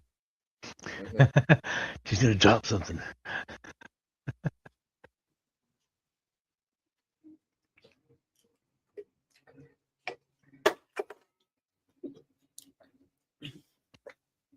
he's looking me right in the eyes right now. Just hoping. Come on, master. Give me a little taste. You got a dog, Paul? I don't, but there's two dogs here. There's two dogs there. Great Dane cool. and American Chihuahua. Great Dane. Yeah. Is that a good one? Is that a healthy one? Yeah. Yeah. How young? How young is it? He's a male. I think he's like a year old now. Oh, yeah, well, you got like 4 or 5 years, dude. He's like 140. He's like 140 pounds. He's crazy. Yeah. He's huge. He's like a little horse. They are. He's like a gentle giant, though. Yeah, but they are quick-lived animals. With 7 years. 7 years. So sad. Yeah, something like that. You know, that's what I'm saying. How young is it? If it's, dude, you go play with that dog for a while. That's a great dog to fuck around. I came into the room and he's made a really deep growl. It freaked me out. But he was fine once he seen it was me, right? But normally he's like really timid, and if he takes it out of your hands, even if he takes it fast, he's like super gentle. He'll never bite your fingers. fingers. I give Outdoor him dog, indoor dog. indoor. Runs around the backyard. That's how it should be. Yeah. We live in a place where the dog should be indoor. I mean, He's out mine there was for a bit, but outdoor, but they wouldn't stay outside. That's they just sleep the truth. inside. They didn't want to stay outside if I wasn't out there. The dog should be able to go outside whenever they want. But Yeah, they would. I'm But not a it's big not as fan. much as you would think. Plenty of yard. Well, if you have like a guard dog, then yeah, they can sleep in the yard. You know, like that's their. I walked the crap out of them though. They knew that. Yeah, fuck that. If it's not gonna be going anywhere, then yeah, we may as well lounge in the house. We ain't got to go to work. I brought one of them to work for their whole lives. I ain't gonna lie. Ever since I'd gotten them, so I did bring one to work every day.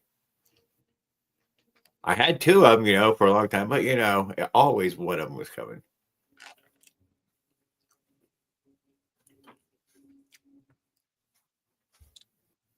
Big dogs, big fucking hairy dogs.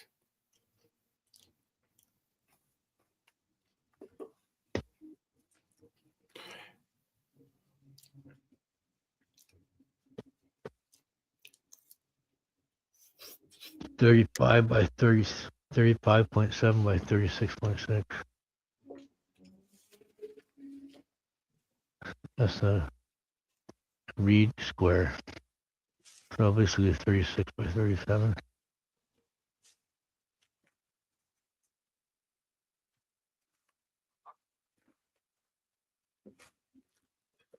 Fortune. Well, I will admit that on that Whitey size case with 50, 85 cc or 52 millimeter cylinder on top, good running combination. Fits inside the bike.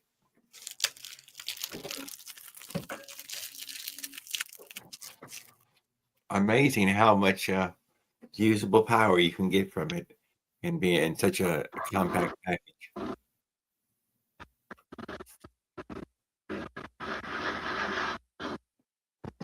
Now, if you use the Menace, you may rob a store at some point in your life or get pulled over for speed.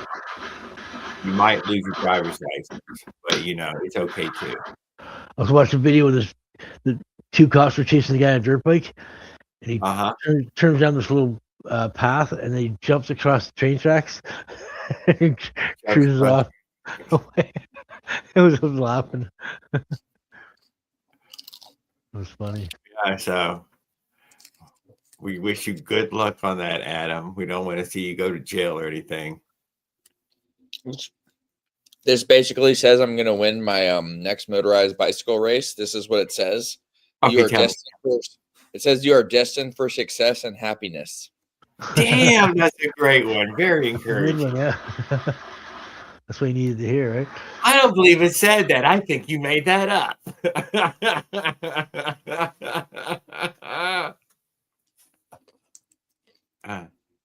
I believe it. It's got lottery numbers on it too somewhere, doesn't it, usually? Not this one because it's from Panda Express. Those are the real ones. The real ones do.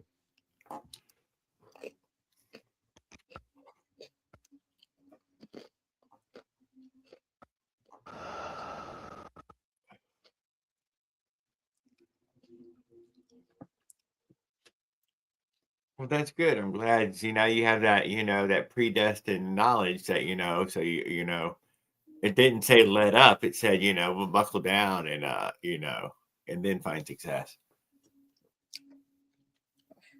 I did. Absolutely. Life's Adventures. That was me on top of that hill.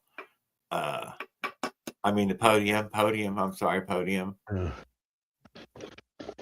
I mean, you can come out and ride OP one, Zilla. See how you stack up. No, I Life's Adventure. I didn't win any races.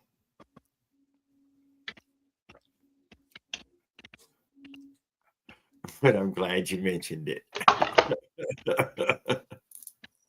Here's how close the G2 and the If anything, I came in last.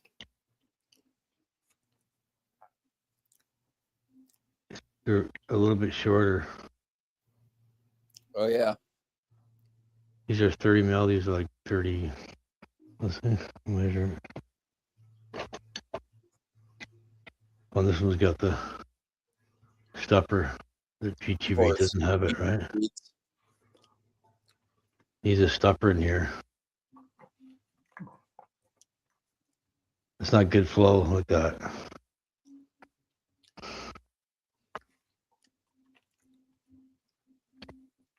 Remember, this is all about a high-speed run, right? Is that what we're talking about making here? Yeah. So I'm thinking, like, I want to do 60 on it. If I can do 60. Right. I mean, this is truly just about a high-speed run. We're not trying to make just the bike. not just a couple of times. I'm not going to be doing it all the time.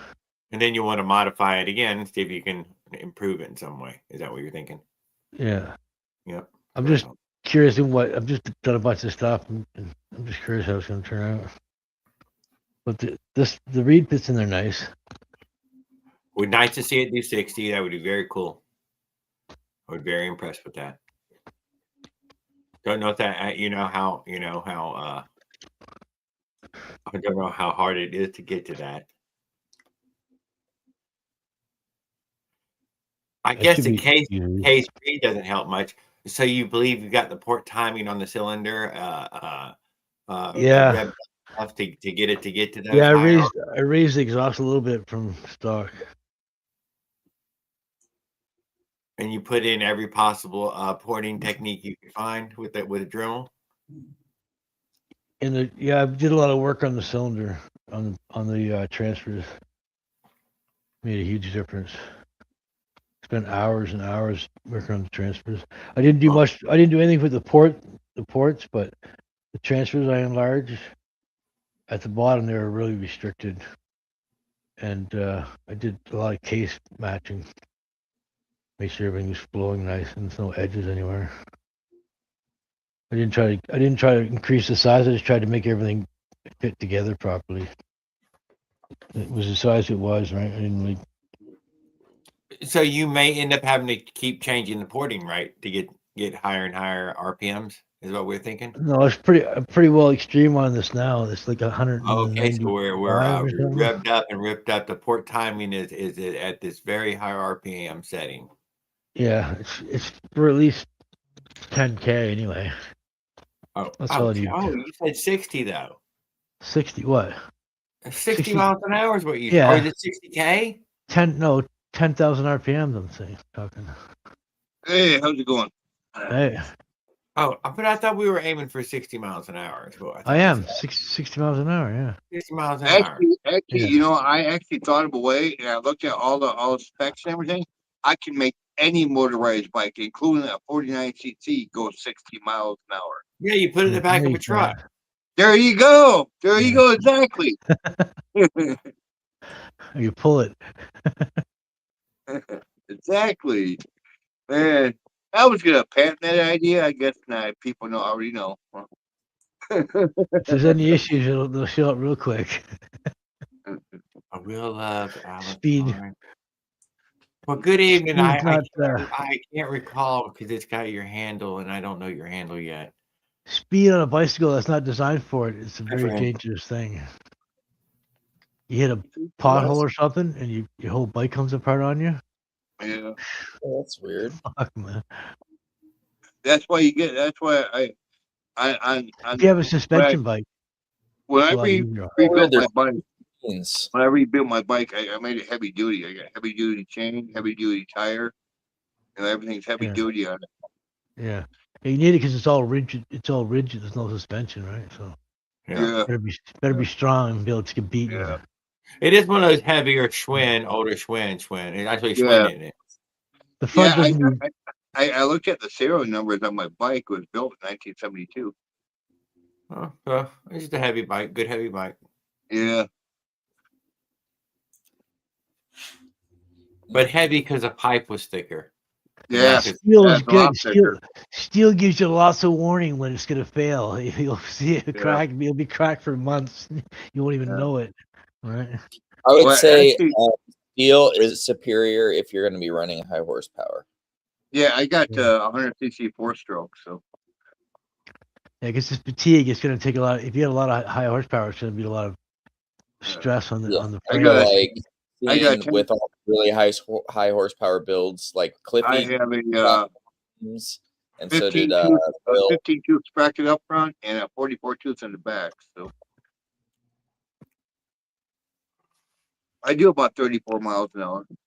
For what most of us do, we don't have Good one. any problem with the frame. But if you're racing it, then you're gonna be pushing your frame. I mean, I don't know. I put that new exhaust on it, and I got a couple more miles per hour out of it. You know, put a exhaust only about that big on it, and so I think it goes 36 now, but it ain't much faster. But of course, I never really took it out and full throttled it more than a block or so. So I got up to like that speed of a block, and I had to slow down. Stop signs and stuff. Where I live. yeah, I had that It's problem all too. pretty. You gotta slow Well, down. You it, gotta stop it or something slows you down. it's all metro. It's all metro where I live. So it's all a lot of Look at traffic. these beautiful and stuff, frames so. they have for the 110 now. Huh? Oh yeah, What's that? This frames is for the a 110 for Honda. 110 CRF Honda 110. Sierra 110. They have fully billet frames because the stock frames can't hold up to the abuse. Yeah. Billets from Honda. Oh yeah, those billet aluminum frames are strong. Yeah, Yeah. you know how much it Oh is for yeah, those are super strong. the whole frame is $1,100. Yeah, they're not Eight. cheap either. $8,000 for a Yeah. whole frame. $8,000. Just $8 That's grand. it. It's worth it though. That's it. Getting quality there. Let me get my checkbook, motherfucker. I'll get to it. What Is that That- US? what side is Is that that on? US? Yeah. This I is hope that's this not is what US. this is the next thing I'm gonna buy is this. That's pesos, right? Yes, it's in pesos, I think. This is $2,000 and it makes my bike another 4 inches longer. Oh yeah. Oh my God. You should have just bought yourself a damn Honda Grom. I have had several Groms. It gets Well, then crazy get after a another while. one. Yeah. That's what you keep dreaming of. I mean, nobody's gonna knock you for having one. Everybody cool's got one. No, I like having my 110 I have the only one. This is what I have currently. This is what I have on my I bike. want to be a rebel. I want to be a rebel. It's a cheap hobby until you want to go fast. You can spend $100 and Well, at least he Yeah. is playing with the Honda. So This is motor what on I your have bike. currently. And then what I need is he needs more frame. no, I'm not going to do the whole frame, but I would do the swing arm. They have just a swing arm. Just a swing arm. Just another swing arm. It's this guy right here. Just for 4 inches. Yeah, You but know, in length. So yeah, I stability. know. For something that already has a very short wheelbase. So yeah. Mine is a +1. It would help. Only because you're a big guy, but if the kid who was supposed to ride the bike, Fair enough. If you were a 9-year-old kid, 12-year-old wants to hop on it. No, 12 would be too big for this bike. Uh, These bikes are designed for like 6-year-olds. okay, yeah, I know. And that intake polish spot for the 60. That's for little kids, Yeah. dude. It's little big kids. KX60. Yeah. 35? What age that is. 30. Mm-hmm. Completely unrestricted. Yep. I'm telling you, KX parts are the shit. That's what I use. It's perfect because my reeds are 28 or something. It goes 35 at the carb, and then it goes down to 30, and then the reeds are 28, and then it goes down to it goes into the reed from there. How long Into did the you spend space of the art shopping looking for something? Just eyeballing and eyeballing and eyeballing. Me? Yeah. Oh, I just found that at AliExpress for $13. Yeah, The so reed was. I had Just yo. What did I, it? I was I was talking about the we were talking about the 50cc that the reeds in the Minerale were restricted. There wasn't enough flow there. There's probably just not. It needs more porting inside the cylinder, right?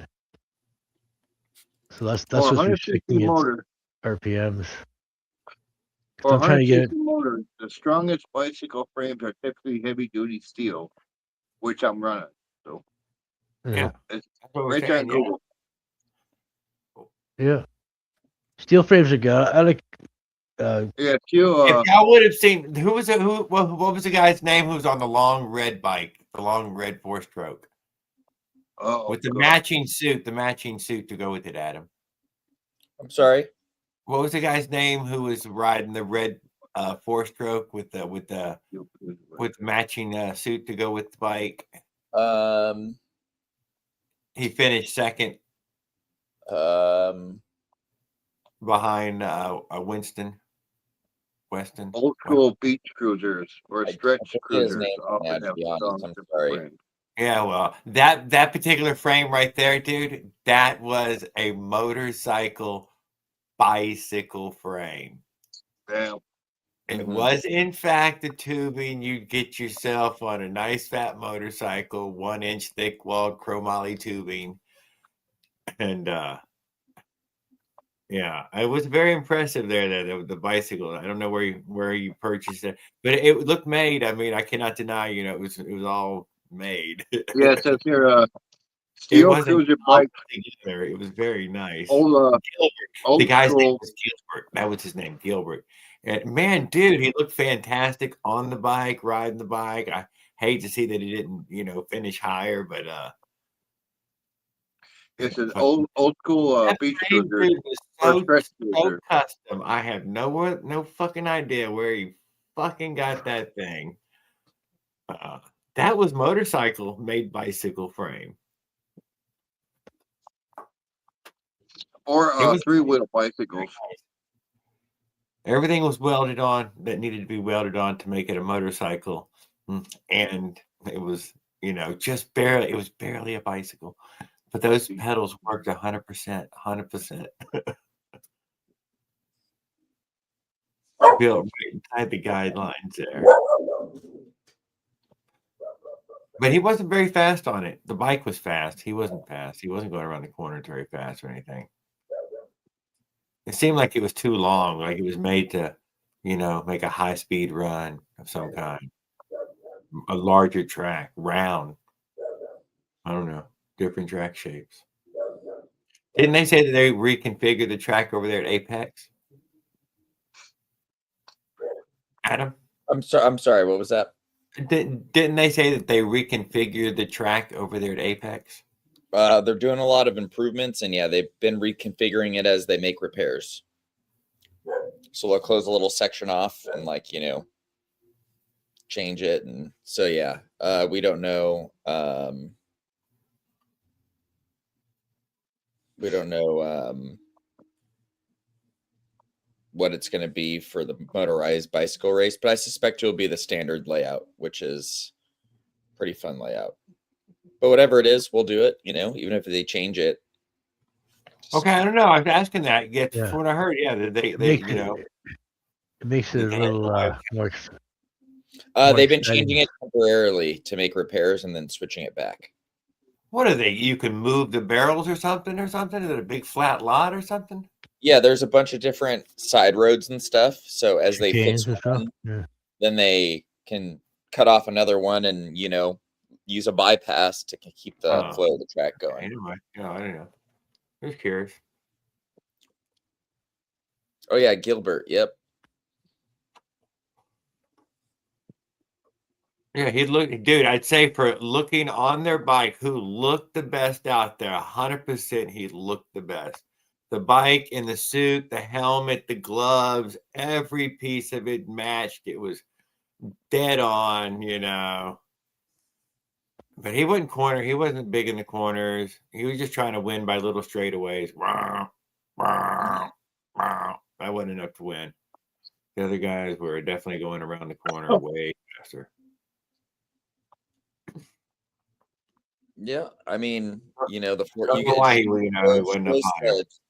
you know, for people out there, if you're trying to be competitive quickly, I think two strokes are the funnest and make the cool noises, and like I Yeah. like them. But like, you know, if you're just trying Easy to to get repair.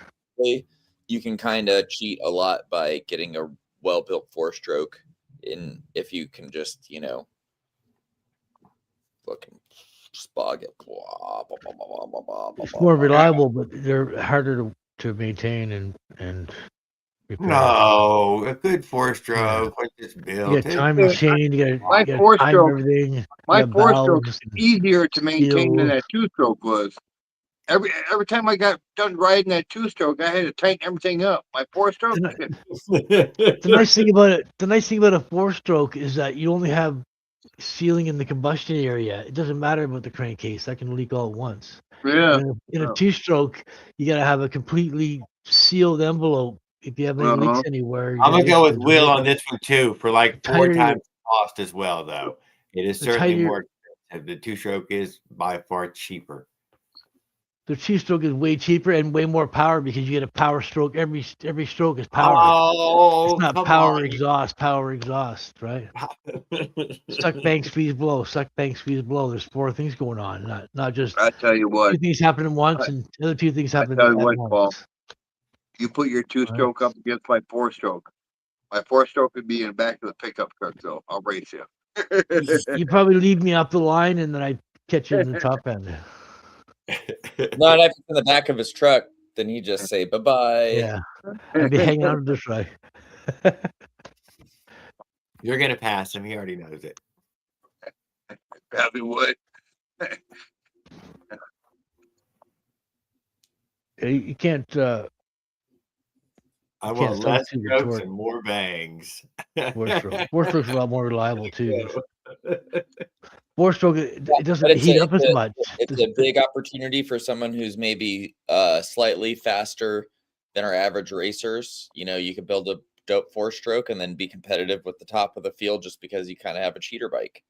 So for the people who are looking at the cheater bikes right now, it's really hard to build a two-stroke that's going to win because the level of the top bikes is really high and they're really expensive parts. Yeah. Where the four-strokes, there's not many people doing them right now. So if you were I will to, admit, just a 212 build on your average bike would have been and very for the average competitive. racers, most racers would be faster on a four-stroke It would have been themselves. very competitive out there.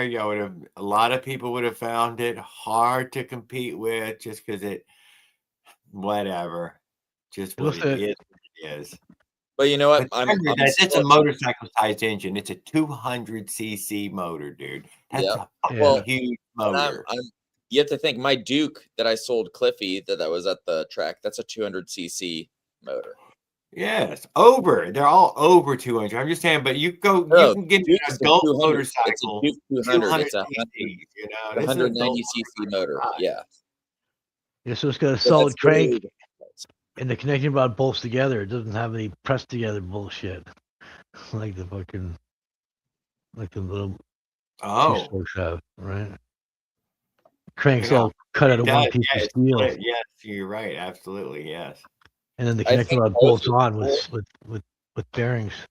I think both are cool. I think my heart is always with two strokes because of the noise and the RPM. I just love two strokes. It's lackluster on the oiling because everything's roller bearing, so like you don't need as much of oiling. But four stroke is really crucial on the oiling. You gotta have good. Oh yeah. Good clean oil, right? And getting the oil to your crank bearings is really important if you expect performance. Yeah, the two-stroke overheats a lot more because it's power. It doesn't have time to cool off. Where four-stroke, it gets power and then it has a chance to suck in fresh or exhaust over time, or the exhaust of suck in fresh air before everything. Have decided. They said no. I'm going to put in self-oiling or oil injection, so that way I get a little to the crank too. Oil injection dangerous though. I don't like oil injection. That's fine if you have modern oil injection with a fucking It scares me. electronic injector and a fuel injector. Yeah, well, it helps. It tries to save the life of this thing. I'm looking at one of these, man. Yeah, the stretch beach cruiser. That's a beach Can't cruiser, see but it. it's a what do they call it? The McCarthy. How do you pronounce that? McCarthy. Retro beach cruiser, single speed, fat tire. bicycle. McCargy. Yeah, I know that. I know the Yeah. brand. Yeah, and it's a And good big stretch. Yeah. Nice I've seen it. bike. Yes, If you gotta I've- ride the 700 beach in the sand, it's great. In the snow, I think. Yeah. Oh, is it fat tire? Fat tire, yeah. $706. Not the greatest in the snow, but in the sand would be good. In the mud, Yeah. off road would be great. Suspension, you got air suspension and the tires. You can get a huge range of tires for that. They're all like 250 bucks each for some really nice. What are you rubber. feeling like that your 26 inches back there, Paul, are similar to motorcycle tires now? They're probably Is closer than bicycle tires, I'd say. They're closer than bicycle tire. They say they're e-bike tires, but That's to close. me they feel like they're fucking Because they had heavy rubber bike sidewalls. tires. Yeah, What they're size 5 pounds gauge? each. What size gauge you running, Paul? My forks are 5 pounds. Yeah. What size gauge? What size gauge are the rims? The 47 millimeter. They're the CDH power ones. The 47 millimeter wide. Outside to They're outside 48 spoke. on that tire. 12 gauge. What is the outside? You told me 12 before. gauge. I'm It was I'm running 2.7 at at 10 gauge. one rim and Two then point 3 at another size rim. 789 or something like that. Okay. Yeah, Inches. I'm running at 10 gauge. So just over 2 3/4. Just With over the 2 3/4 wide.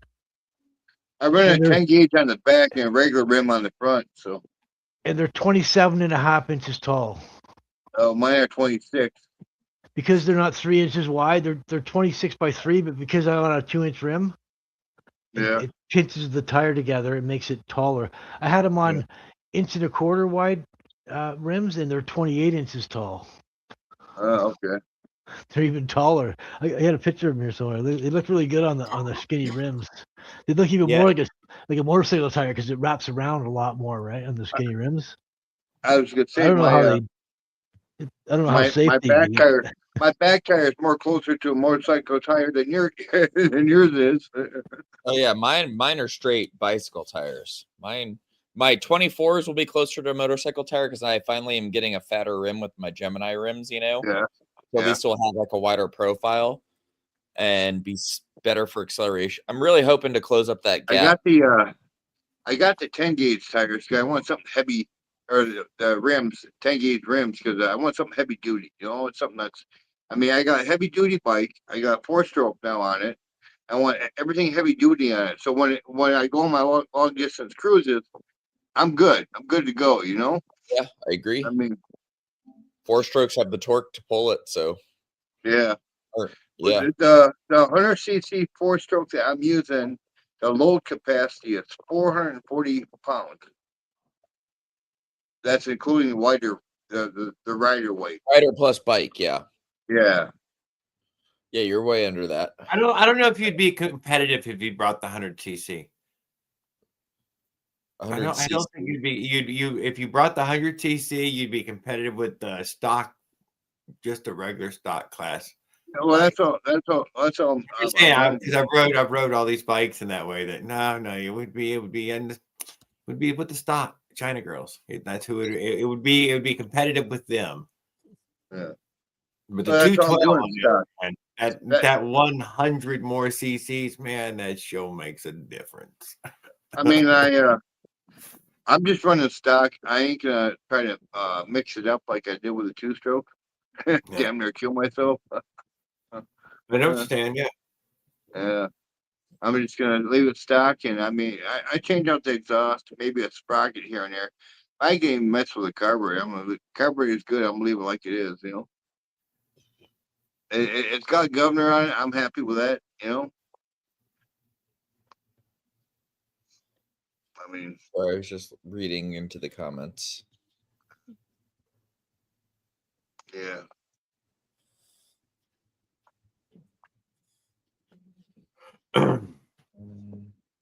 Yeah, if I was you, I would be working on me a fancy seat so that way it had a bulge on both sides in some way, maybe even a little piece of fairing on each side so you could lean off the bike better.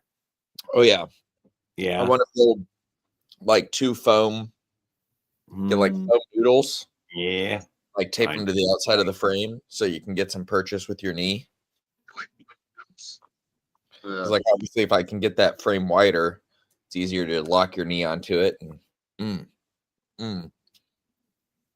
we will see. We'll over this in these next 3 races if we do a series over the year, but like this next year of racing, the next season, I should say, the next season, however Mhm. many races that ends up being, I think we'll see the Red Bandit get developed to a pretty high level in terms of chassis development, tire choice, rim choice, getting the suspension and the braking system all ironed out.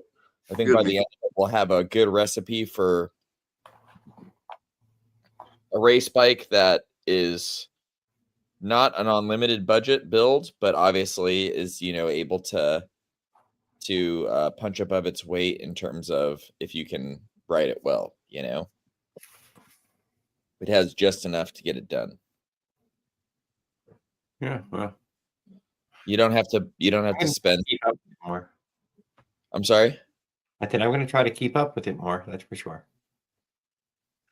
I love the Red Bandit. The Red Bandit was a good upgrade for me. What the frame that you're using now?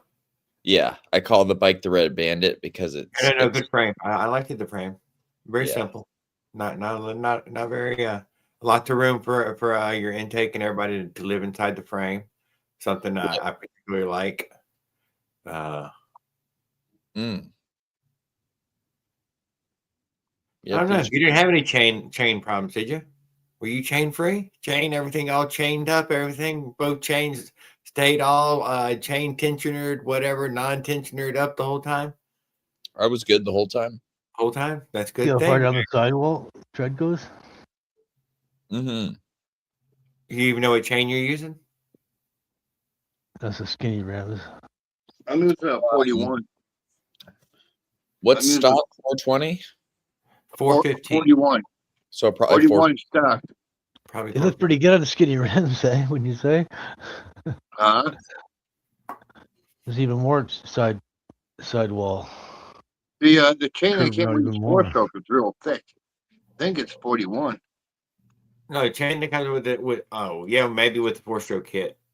But I would assume it it doesn't matter because it works on the same sprocket. So probably it could be.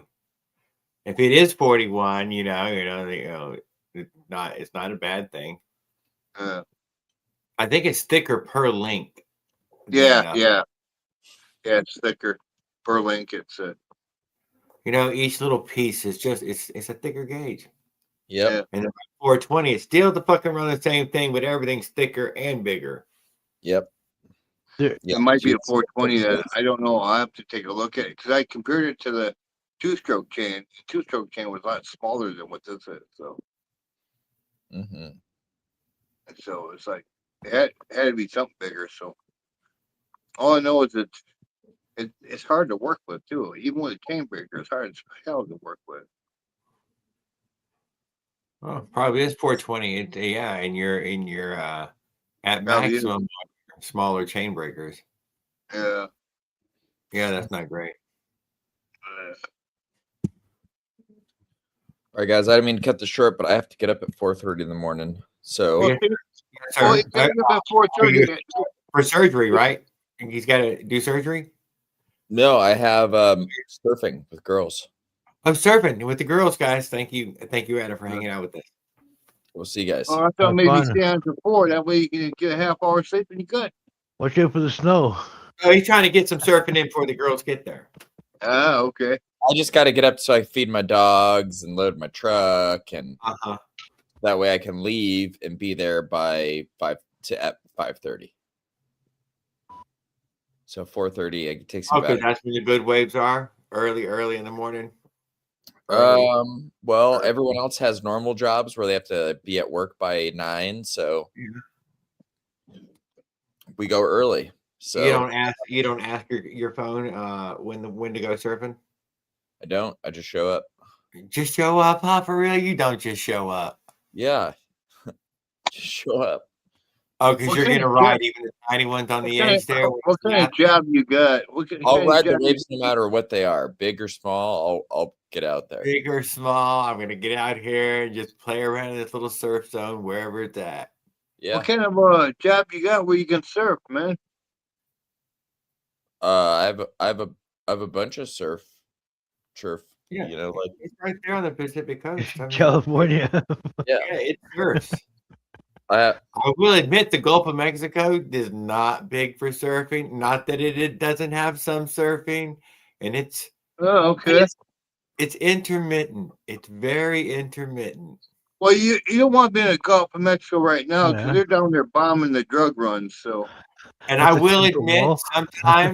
sometimes for landing on shore waves, Florida, has some really big waves that come in. Hard to surf Oh in yeah. it.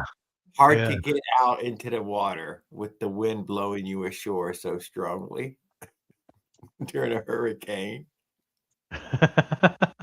I'm just saying, those hurricane waves, dude, those that that we do make Yeah. some significant waves.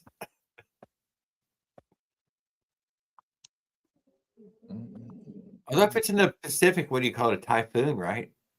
You don't want to play around with either one.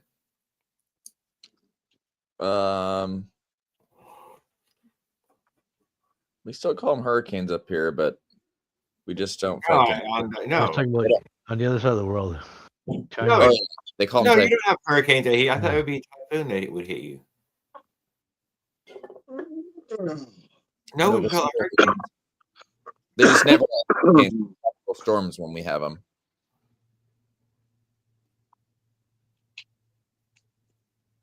Yeah, crazy stuff. Mm-hmm. But all right, guys. Good night. I will see you guys on great one. Sunday. We'll get a chance to hang out with you. Yep. Good seeing you. Later. So we're talking about what we're going to do to this bike to get it up to 60 miles an hour. He's given us his stand-up shot, so he's just about as fit as we could possibly ask for.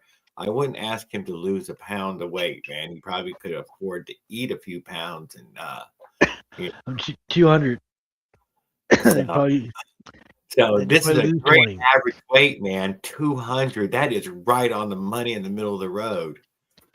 199 point. So you think you're going to try to get to 60 with just a 10,000 RPM spinning up? Yeah. So we're just going to try to do sprockets from 10,000 down, right? Yeah, it should. Well, if it takes a little more RPM, I guess it'll just whatever RPM it takes. Well, how are we going to get to more RPM? What's the point if we need more RPM? Just let it open up the throttle more. It's got a PWK 21 carb, so it should have lots of carb for the RPM. I'm just asking. You know what I'm saying? I'm just curious. 8-pedal reed. What type of thing would you do when if it needs just a bit more? Probably more porting or something. I guess I don't know. It's case reed, so and it's case reed. Is that going to help it or hurt it? What do you think? Oh, it's going to help it. You think it's going to help? It takes the heat away from the carburetor. So the carburetor being stuck on the cylinder, it's down on the but case. you're saying a high-speed run, though. And you're dumping the fuel directly into the transfers. It gets sucked up to the cylinder instead of having to go down. I'm not going to argue with it, dude. I am not going to argue with it in that way. No, I mean, there's a lot of people doing it. When you get going in the high RPMs, it creates a suction from the intake. Yeah, no. directly I have through some the K-Speed stuff. transfers.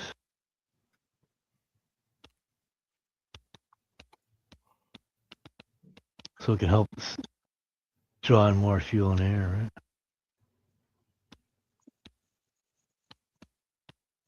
It's all about flow with a two-stroke.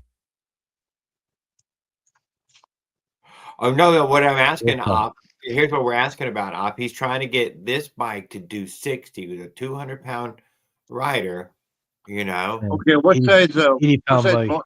And what about when he gets to where he may need more pipe, right? Your pipe could be attuned more higher, better tuned to the Okay, bike. It's got a what it's got a size motor? KX. It's got a KTM 65 What size SE motor? SX pipe on there. What It's size motor? 70 cc, Okay. 47 by 40. Okay. What size sprocket are you running in the back? 44. Switch it down to about 36. No, I've got 28 inch, 27 and a half inch, 27 and a half inch tall tires though, so that changes too. Yeah, it may change change it enough, but down. yeah, you notice it. Change it down to a 36. You'll do 60. Oh, to do 60. No, That's right. You're trying to do it without. You're trying to do it 36 is without no using. good. 36 is no good for me because there's too many hills around here. I need 44 or 56 he said that he still got to ride the or maybe fucking a 60, maybe a 60 tooth will be good. Yeah, no, 44 not is really 62. good on the You I'll go just a rev lot it higher. slower. I'll just rev He's it to doing it now. 14,000 RPMs to do 60. I'm not gonna change the back sprocket to a 36. That takes all my drivability away. There's hills everywhere around here. I need power. Okay, let me rethink I'm this. too heavy. You have a I'm not 70 cc. I'm not gonna be doing 60 all the time. I'm just gonna try to do 60 on it. If I could do 60, I'm good. And then I drive around at 20 What size miles an hour. carburetor? What size carburetor you got? It's a fun goal, though. I think the It's a goal is P- doable. It's not the world's hardest goal to get to. It's a PWK 21. I'd switch it up to a 28, man. you got money to send me to buy one. 28. If I had money, I would maybe. With your 44 tooth, I already got with your carbs. 44, with your 44 tooth, you're going to need a lot of power to get it up to 60. You don't need that big a carb. There's a chart that you can use to optimize it. I already figured it out. My 50 cc, it's 14 millimeter on the low end and 21 millimeter on the top end. So A two-stroke, you should have no problem getting up to 60. Yeah, what RPM would he need, Opwinzilla, to hit 60?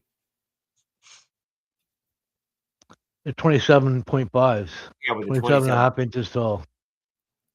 So that changes the ratio right there. Yeah.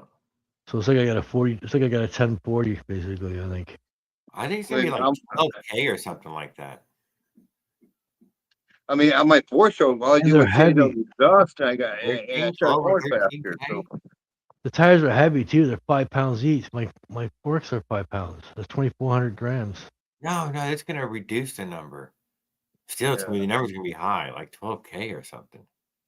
Most tires aren't 5 pounds. They're really heavy. I tell you what, I'll sleep on it, and I'll let you know. That's how I was trying to tell people you knew when you got the right e-bike tires, when you feel like, oh shit. Yeah, no, dude, they never meant for you to pedal it. Never meant for you to pedal it. Yeah, it's nice when you on the pedal. Have a good night, Jared. See you later, Paul. Hey, good night, bro. Good luck. Thanks, man. I'll probably hit 60. Who knows? It's a lot, though. I know it's going to be a lot. I mean, it's a good goal to work at it. It'd probably take you a season or two.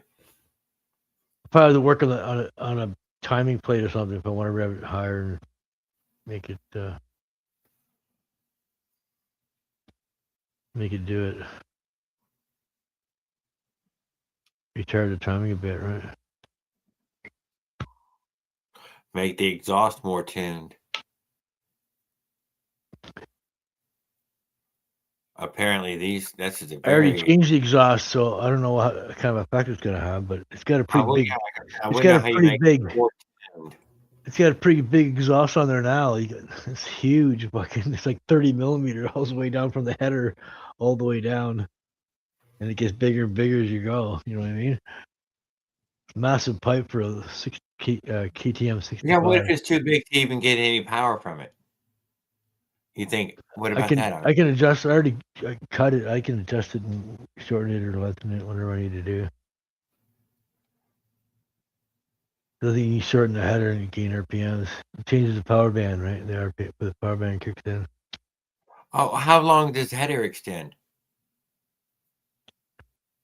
And It's a factory length KTM 65.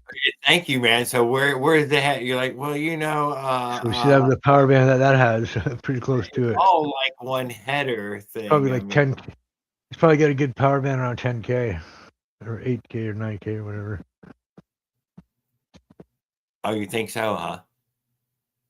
Something like that, yeah. It would be quite high for that little motor to fill that whole big pipe. Right. I think the bigger the better. The bigger the better for pipe. The bigger the expansion chamber, the better. More power. Yeah, but what if it doesn't end up working at all most of the time? What do you mean? That it isn't. It's when it's too small, it doesn't work. It's when it's too big, it's better.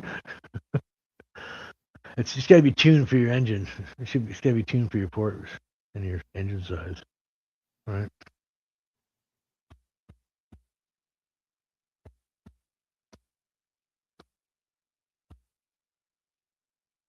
Oh, it's 13.2. Yeah, I knew it was going to be kind of high. 13.2. You got to spin up to 13.2. 13.2? Goal. With a 1044.27. So maybe I'll go.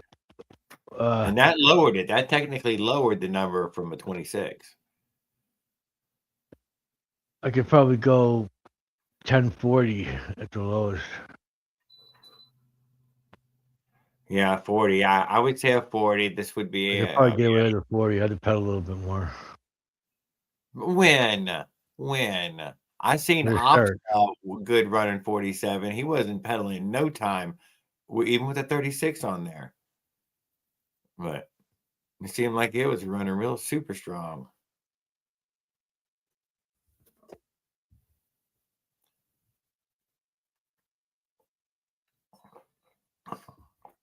I don't remember him pedaling at all, hardly ever. I've got the crank balance. We'll probably overbalance, but yeah, well, you're gonna freeze to death at 40 degrees roll. Plus wind chill. Okay, he says he's brought you down to 12,000 RPMs. This is a doable number. Yeah. So I've seen about. So I have to go 40. I have to buy a 40. I've got a 40 tooth here, but it's cut out in the middle. Huh?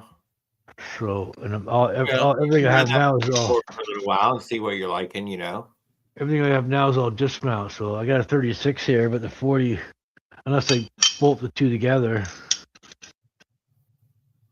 and it's adding weight though. I didn't see you have to save the motor. No.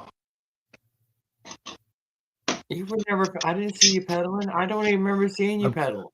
I've got 28, 32, 36, 40, but none of them will work. Well, none of them are useful. No, you started the bike before the end of the driveway. I could probably try them on there and see how fast it'll go. Right?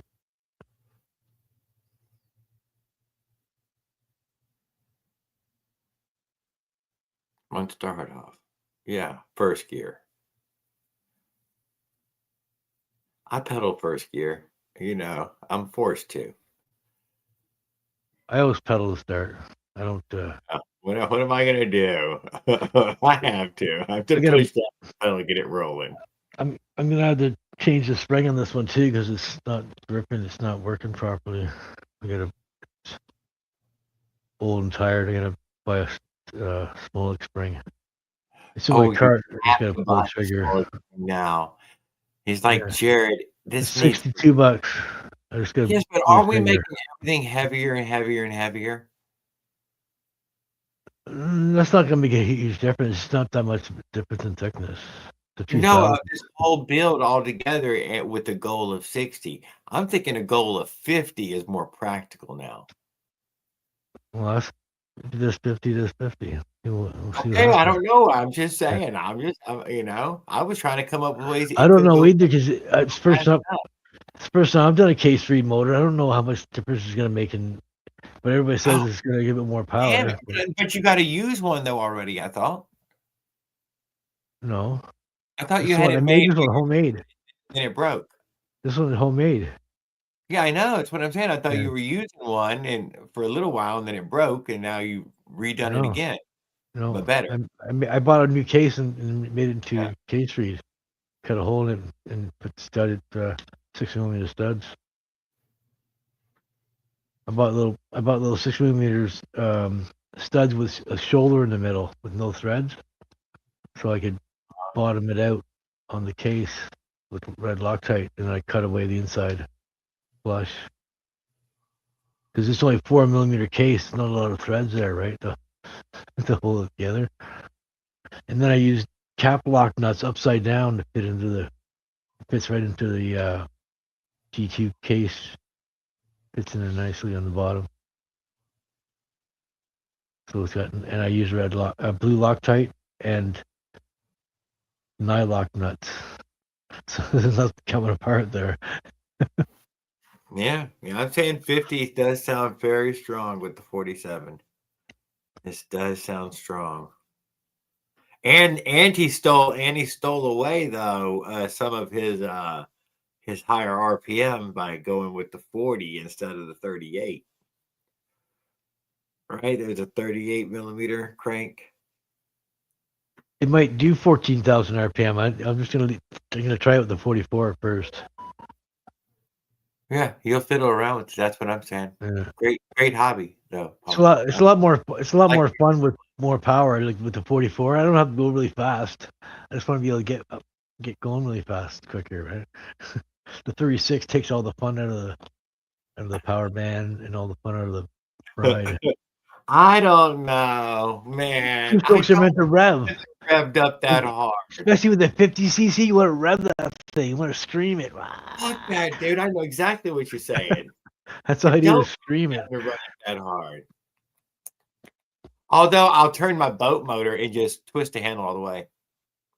All the way. I won't even think twice. Or about just drop it. It's liquid cooled though. It's sucking water in and cooling the engine out. So I'm cruel with it. The lawnmower. I don't know. It's fucking all the way. Pound on it. Yeah. But not the whole time I'm using it full fucking throttle, man. Everything. Yeah. But yeah. They're pretty robust too. They take it beating and keep going, right?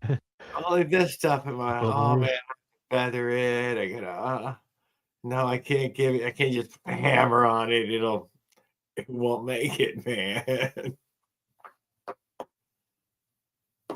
Why? I don't know. The air cooled part. It's that air cooled part, isn't it? It needs a cowling with the fan. That really helps the two-stroke. Yeah, for sure. It helps the air cooled, definitely. Yeah, it helps the air cooled by and even lot. Even liquid cooled, you need a fan and a rad. You still got to transfer the heat, right? You know what? By the time you did that, a cowling and a fan, it's unpractical for cooling. Look at the nice packaging you get, with the reed. Reed fits in there. Well, that's how you know it's good stuff, dude. It's got like the. I know. Look at the quality, right? Look at the box, man. God Almighty. It says here. I'm trying to read it. Light. It's like I can't even throw this box away. It's too damn fancy. I'll have to put something in it. It says, yes, you can really feel it. Longer power bands on a two-stroke are always welcome. More power is just the bonus. Dirt Rider magazine. Dirt Rider magazine, fucking hey, dude. But they asked, is it really are the 8 pedals really work better? But I guess they do, right? And they're supposed to cushion better and last longer. the way they close, the angle that they're on, or I guess the way they work, the way they're designed. They're supposed to be more robust, but with the fragile carbon reeds. Oh, you know what? I'm sitting here thinking about it, dude. Yeah, I can see this where you get this because it's a wave. It's still always these waves, Yeah. coming through. So And there's it's a eight. shape. You've got this round thing coming in. It needs to take a decent form. If you use Yeah. one big blade, right, it makes this really kink. You try to break it in two. It's Yeah. still twisting this thing, By four, though, you've got a better shape going through there. The smaller sealing areas. Yes. Instead of one big, huge, long area, you have smaller areas to seal, and they seal better. Makes But sense. I like it. Obzilla's two flaps per flap. That it had a center one for at the bottom when you're giving it throttle. That these, are flapping real softly and gives you all this low end torque. And then as you pick it up, the big reed starts to open up and runs the higher end. I just thought that was cool. I don't know if they work that way for real, but I get the theory behind them. Did you see how they were? They were there's the reed flat, and then there was a hole in it right here with another reed on it. But it's a thinner, it's thinner. But balanced to be thinner. By the time this one's lifting up, it doesn't lift as close at all. But early on, it's the one that's fluttering. It's a backup. It's a backup for the reed kind of thing, right? Voicing, yeah, whatever, Jared. Voicing, yeah. Dual stage is what it's called. Dual stage. Very, very cool, though. A very cool concept. I don't know. I mean, I've never used it, but I like the concept. It sounds cool. Yeah. I don't know if it actually means more horsepower or anything. There's a lot going on there. Like, if you're doing 10,000 RPMs, those are opening and closing 10,000. Oh, yeah, no, they're ineffective, but for something that you use when you are coming from zero and up all the time, because you do it from zero to up, and not always full throttle. They take a lot of abuse, a lot of wear, right? Yeah, well, this cuts down on the wear of it, I would say. That those tiny ones are doing all this low hanging fruit work, but by the time there's any good, and then the bigger ones have started to pick up the load. Hey, we'll carry this shit. You got 8 ports, so you got less air coming through, so you got less opening, you got less movement, and the smaller areas to seal. So hopefully it works better. We'll see. Well, I've got nothing to compare it against because it's the first time I built it, so. It does also sound a little complicated. You said that they removed the screws, so that's a bonus. At least there's no screws on it. Yeah, have you noticed that? It comes apart.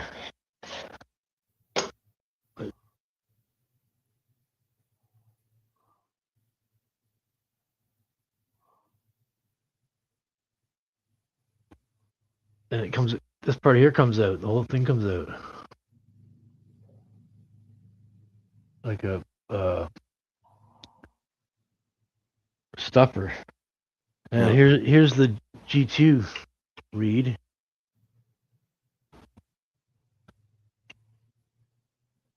It's got metal plates and 2 screws here. And no supports.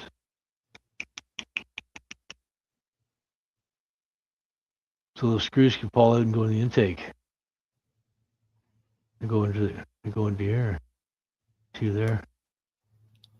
Yeah. They were sticking through, I ground them down and smoothed them off.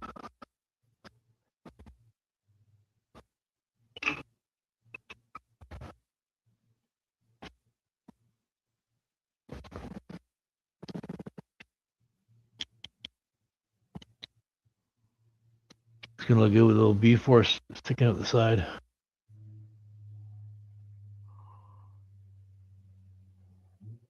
I'll probably backwards on the screen, right?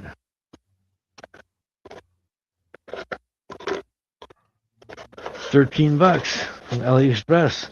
I was like, I never know what I'm gonna expect from AliExpress, but it looks pretty legit, right? Yeah, that's a nice box, nice packaging. And the reed looks nice. It's got the nice name on the side of the reed. Yeah. Looks like quality stuff. You never know what you get. You don't always get authentic stuff from AliExpress, especially when it's $13, right? Yeah, I've never ordered from anyone other than the from any of those other ones. That's for a horizontal minerality too. And I've got a vertical minerality. Well, a G2 reed, right? But G2 case reed. I'm just modifying it to fit the G2 case. The G2. Greetings from the white land, black. The white lands of black. The white sand. It's supposed to be the white sands of black gold.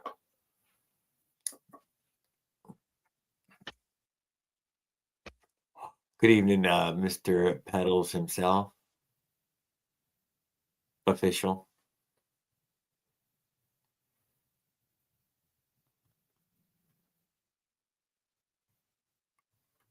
We had a serious discussion about reeds just then. I have reeds on mine, although they're just like a backup on mine because I already have a piston port, so it's already doing the job.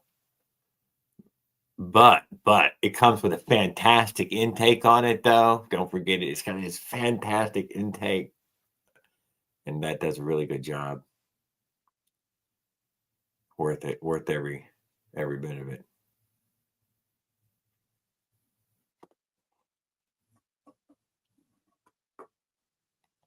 I'm not going to deny the piston port itself is a very clever design. Came so much later, though. Nobody thought of that. For bottom end torque and power, it's great. Like if you got I'm just saying, just the design, just to remove that many parts to get it down to just this. Like a 250cc piston port, that's fucking powerful little motor, man. That's great. You don't need all that car, man, and it's got the speed already. Just from the gearing. Yeah, so I don't really know, but I've always been impressed with it. But when you look into it, two-stroke was made well after four-stroke. It was super complicated. Then it got less complicated. They had all this money invested into four-stroke from racing, and then that's where they gave up on two-stroke because two-stroke. No, it wasn't that. Better. It took forever to figure this shit out, dude. Nobody knew about it. It's coming back now. Two-stroke's actually better than four-stroke. Anything you put money into can be better than it was.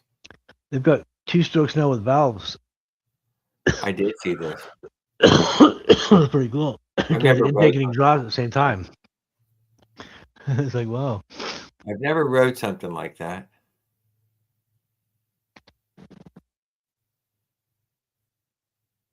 It has oil in the crankcase, I think, too. It's a efficient two-stroke.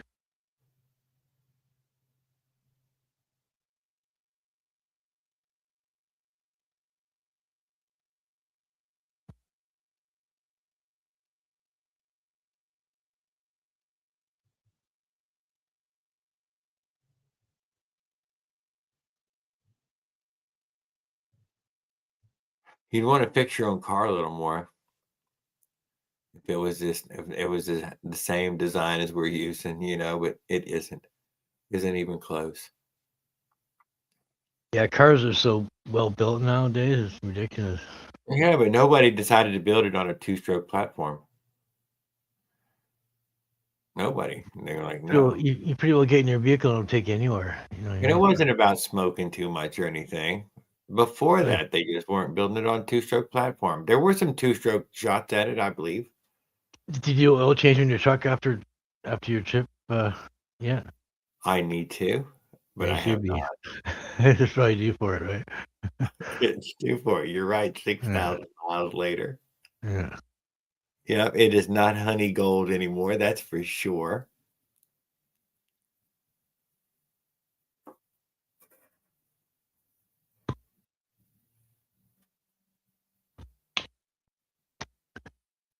At least gas is cheap down there. Oh, hush. You know how bad $9 a gallon. If it's two something not right $9 now, you're getting close to under $2. It's 5 liters is $9, but it's 3.7 liters per I US can't gallon. believe that. How could yours be so high now when ours has crashed? It's so not low? 9. No, because it's $9 for 5 liters. I do is- know this, that which is over a the gallon. economy is in a real dire straits if it ain't in the $3 range here nowadays. More like 4, near 4. So it says we is not humming right along.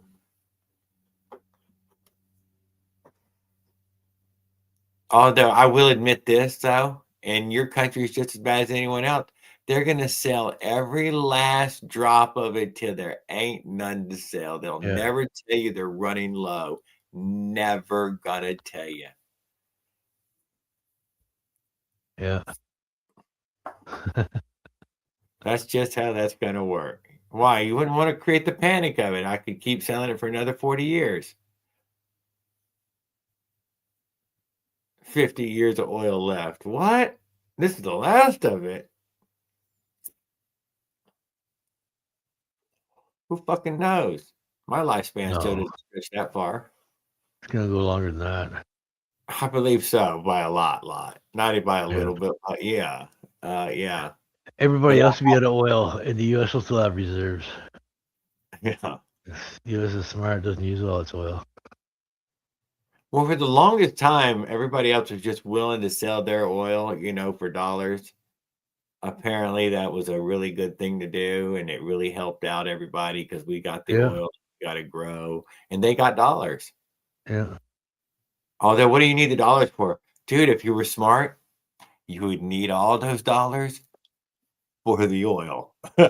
You don't have actually extra dollars right now. What are you doing? You're, dude, but if you get a warlord dude, he doesn't see that. He's like, man, I ain't going to live that long. What are you talking about? I'm getting rich, bitch.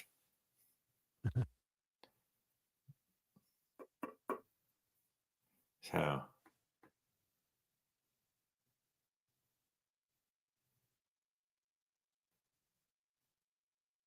Yeah. How much? Yeah. How long? So I would say somewhere a few hundred years, a few thousand years, hundreds of years left still. Yeah. Until the fucking air is fucking clouded black.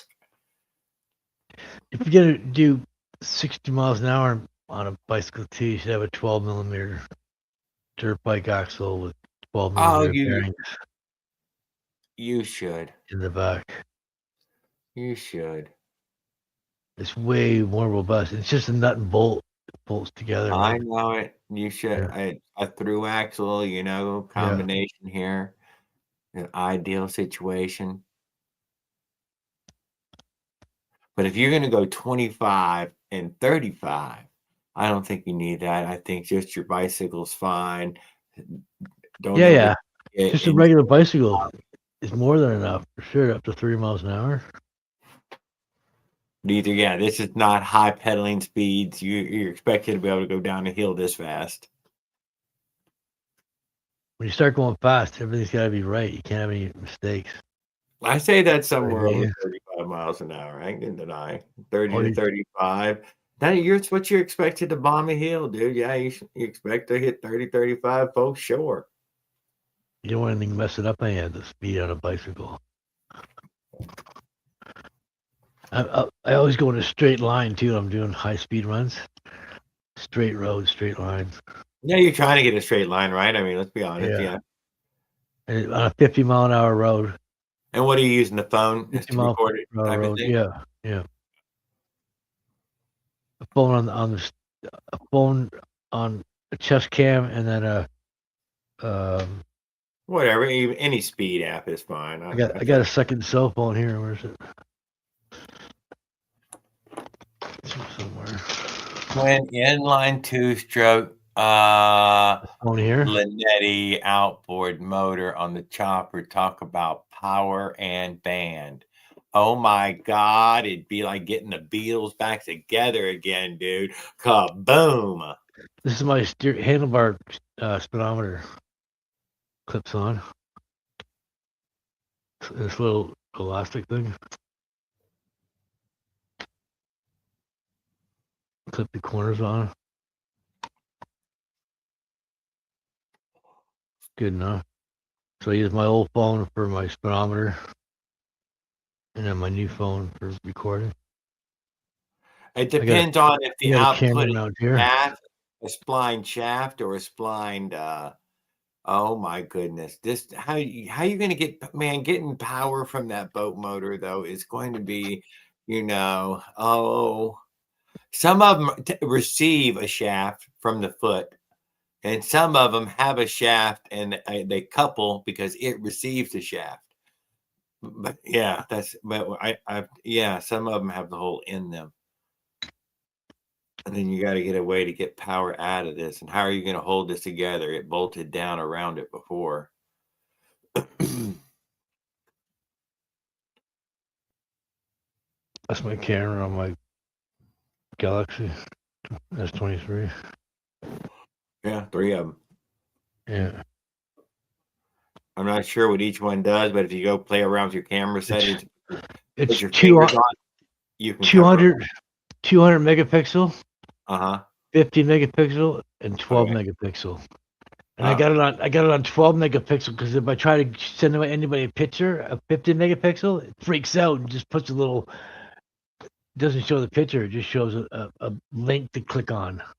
And people don't like clicking on links. Oh, gotcha. They like to see the picture, right? So right. I stay on the low 12 megapixel, and then when I send a picture, the picture shows up.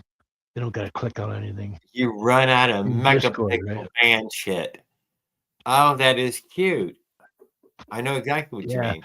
200 megapixel, and it's like, oh, forget it. It'll never post anywhere.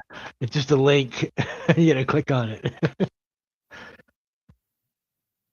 But if I took a magnifying glass on a high resolution screen, I could look at the hairs, the texture of your face, that's capturing a lot. At 200 megapixels is really capturing a lot of you. I think it's good for motion when you're cruising on the bike and recording video. Makes it nice and solid. Not jittery or not.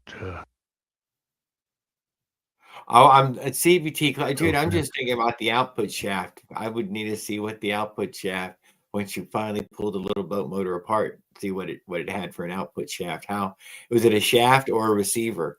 If it's a receiver, I have no fucking idea how you put power out, take power from it. I got to get my daily bike. I got to get my knobbies back on it because I got slicks on it, semi slicks. Real good in the snow. I've got the. It's got a little shaft sticking out. I've got the studded tire ready to go, but the back tire I need a knobby. We can make that work. You have to have a front studded tire. You can get away without a back one.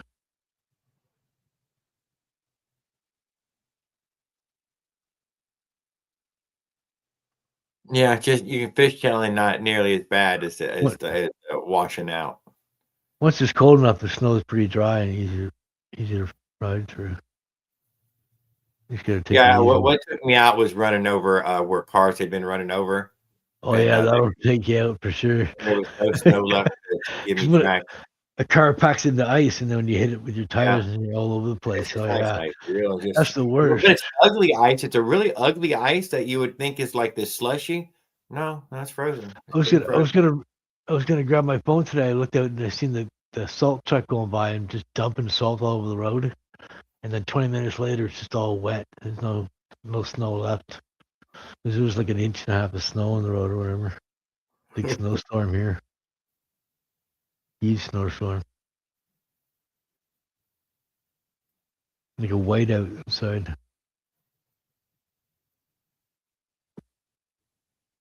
Must have been some lake effect snow, I guess. I don't like the wet snow. I'd rather be colder. Once it gets colder, like -10 or something, it's great. It's perfect. Everything's dry. Everything's predictable. Oh yeah, totally. Yeah. The ice is not a problem because they got the studded tires, right? So ice is not a big deal. There's ice here and there. stuff melts and then No, refreezes. dude, you're just trying to talk yourself into something that doesn't have to be a reality. Oh, it is. It's a You know reality. there was different latitudes. Don't act like you I don't gotta know get there's not other latitudes. I gotta get around in the wintertime anyway, so I'll just get around the bike and I walk. No, see, you don't have to be trapped there like a prisoner, dude. That's why y'all were sent there, I think, at one point. Everybody sent there was British colony prisoners who'd already stolen one of the king's deer, and you were made to go hack it out by yourselves. Man, you didn't mean to be born there. I know. You should have been born somewhere where it was warmer, man. It It is what it is, exists. right? Yes. It exists. Yeah. They got air conditioning now. So wherever you thought it was We got hot, air conditioning up here too. air conditioning already. It gets super hot here and it gets super cold too. 'Cause we got the both extremes. How are you heating the house? It's a gas furnace, forced air Gas furnace. furnace. Yeah, forced air furnace. Pretty good unit. Warms the house And up. yeah, and the air conditioning unit is a big 4 feet by 4 feet unit by 3 feet out in the back here that runs through the forced air furnace and Big. blows through the same heating ducts as the Uh-huh. air conditioning ducts. So it just blows through the ducts. Every window's got a duct underneath it. And what's it burning? Oil or propane? It's burning natural gas. Natural gas, baby. Yeah. Yeah.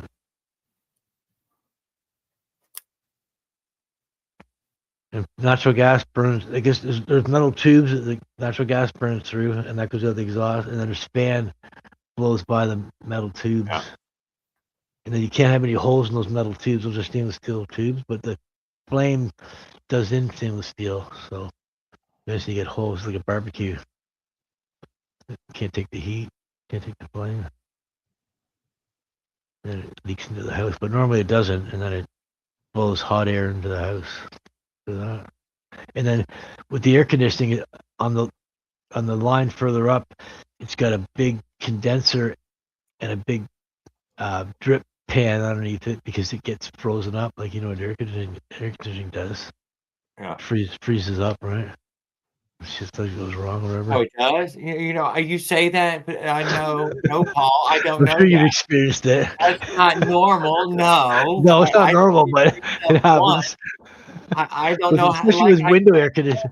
I don't understand why y'all are still up there. Especially with window air conditioners that you put in wrong or put in the wrong Oh my angle. God. And what if the snow stacked up too high on y'all's little house? You would crush y'all. Y'all would be dead in there. No, that houses are built robust up here. Oh, I don't believe it, dude. They probably got Yeah. crushed houses every winter, get The smushed. code is ridiculous up here. No, I don't believe that. Yeah. No way. People live in shacks and Strong shanties. houses. Get smashed down by the snow. Even the minimum code is really And then nobody saves these people. How many dead people? Oh, it's all winter long. They probably find frozen people, just frozen. They fell down. Everybody's they couldn't get up, and they froze everybody's trading in their cars now for snowmobiles so they can get around. Oh yeah, right. Our igloos are on order. Oh, y'all can't even afford the ice now. No. The Eskimos bought it all. God damn it, they got it all locked up. Yep.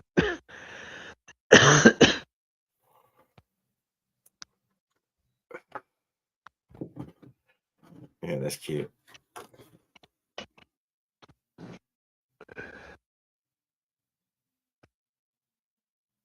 Then y'all got these mosquito swarms. Oh yeah, the mosquitoes get bad. Yeah, even worse than they are here. They're here all year, so that you don't have these mass blood-sucking clouds. When finally, after the snow melted, man, it's finally warm enough to be out here living life, and they're like mosquito swarms. Anyone that's standing water, yeah. And there's so much standing water everywhere, right? You get mosquitoes everywhere.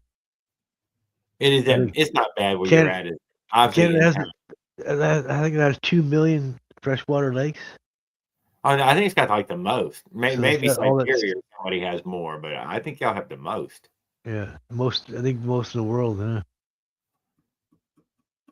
It's crazy. Because it's so huge, right? Canada's so If you huge. look at it, you can see where the Massive. glaciers scratch their way across it, and that's more where it's most recently receded from. Canada's massive, and 80% of Canadians live within 150 miles of the border, all the way along.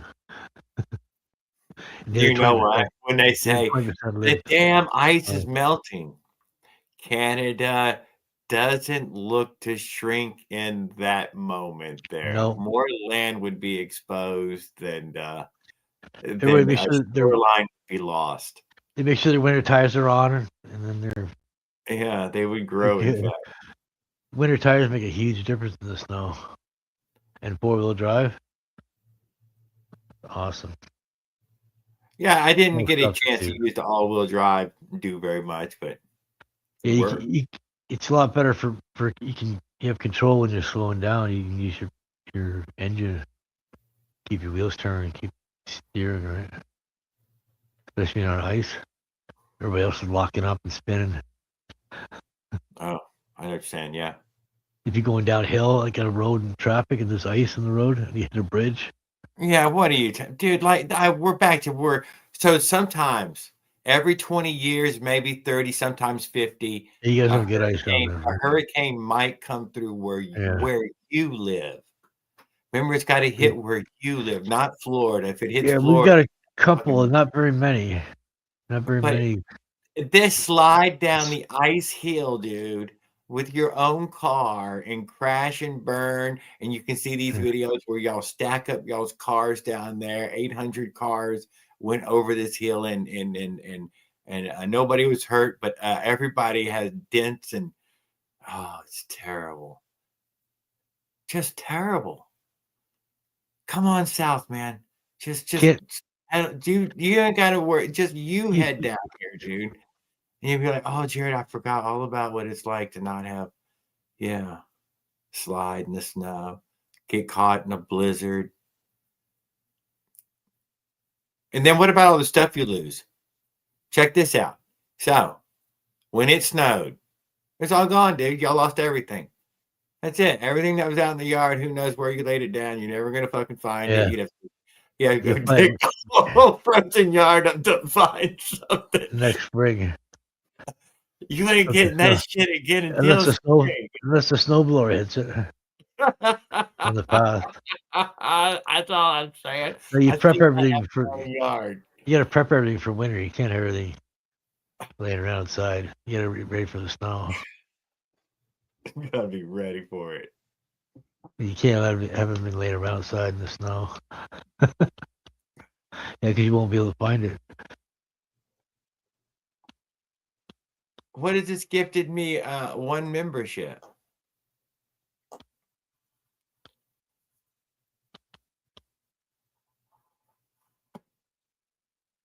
Well, thanks, Jay.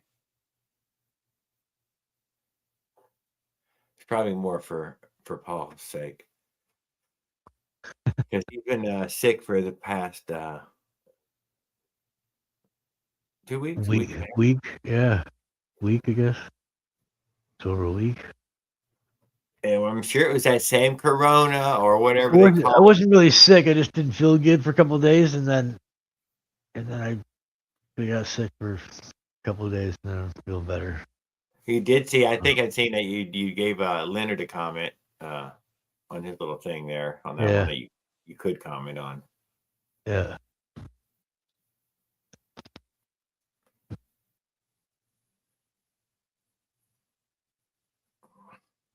Which he probably went to the doctor and had one of those implants put in from Neuralink. I get lots of notifications for his videos. That's different. I didn't really used to get much videos before, like notifications, but now I guess what he's doing is all right. Yeah, he's probably using that Neuralink to hack the system. Yeah, he probably got an HDMI coming out of the back of his head. It's all AI now. It's AI generated. Paul, I learned some AI stuff the other day, dude. It blew my socks. I do not like. It was the most amazing stuff I had ever seen. I had no idea we were that far along. I don't like AI because everything you see on TV, you can't trust what you see anymore. I'm telling you, if with just this image I have of you right here, dude, this is enough. I can screenshot this right here, and I can have you cutting down a Joshua tree and dancing over the stump. Yeah, with arms and legs and the rest of your outfit and everything, dude. The rest of your outfit, and walk over to your bike. It would put the rest of the bike on there, dude. It would. Oh, it's amazing, dude. It's some fucking amazing shit. I was absolutely flabbergasted. I had no idea. The lie it can tell now is so. That's what that was wild. I don't know what lies are about to be told, but people are telling lies all over the place, all over the time. One of these is going to catch on. I heard the number one country song right now again is an AI tune. Yeah, It's better to be thought a fool than to open your mouth and remove all doubt. Right? you know the rule, right? Yeah, that's a That's basic what rules in every movie. my brother Tony's wife loves saying. I think that was an old Yeller too, so it's classic.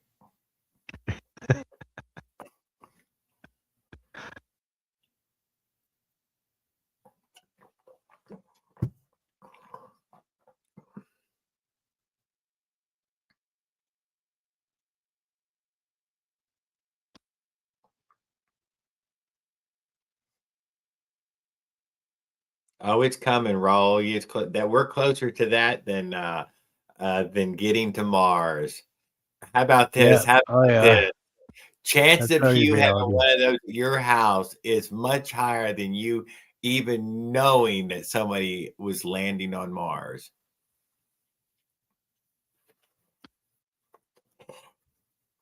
But apparently people will fuck a jar, a pumpkin, It's chicken, nothing.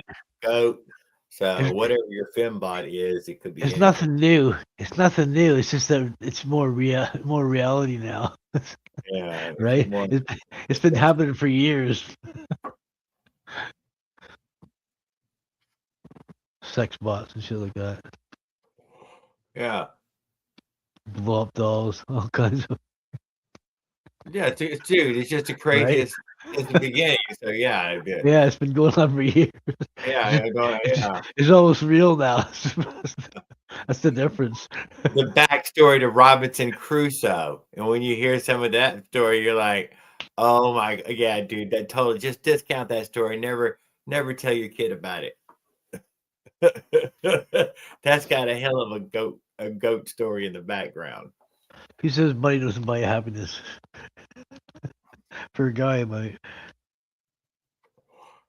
It might, it could, it does. Yeah. Stop Oh it. yeah, money buys you happiness. Come on. It does. I would love to say that wasn't true. You just ain't got enough Yeah. money. So you ain't get enough money. There's a number. It starts to break Yeah. through all of the barriers. You might not I buy happiness. have a real good understanding of math, enough to know what the number 1 billion is, and that's just a really big number. That's a really, really big number. Some people have more than one of them. That's a lot, man. That's a lot. Could they spend it all? They won't, trust me. It must hurt, must physically hurt to spend it. I started making it so fast that they were like, man, I can't spend it.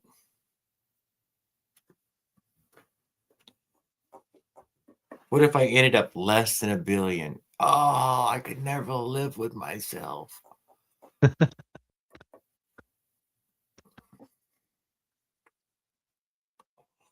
But Steve Jobs, I think he went out with like 64 billion. So Oh, really? yeah, dude, that wasn't enough, dude. Wasn't enough. He couldn't buy his way out, dude. Turns out, he died anyways. Yeah. Damn. Can't take it with you, right? Can't take it with you, dude. 64 billion. You're like, but you hoarded so much. Yeah. You hoarded so much. Maybe he's gonna give it to his family. You know, who knows? Whatever his what wishes were or whatever. I bet he wasn't thinking he was gonna die in his 50s.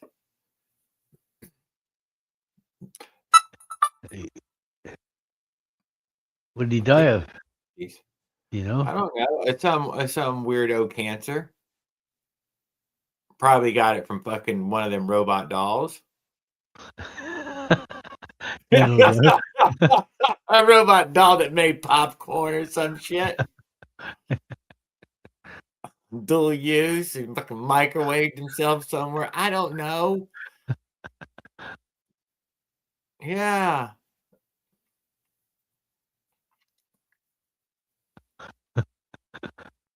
Don't laugh. It's funny.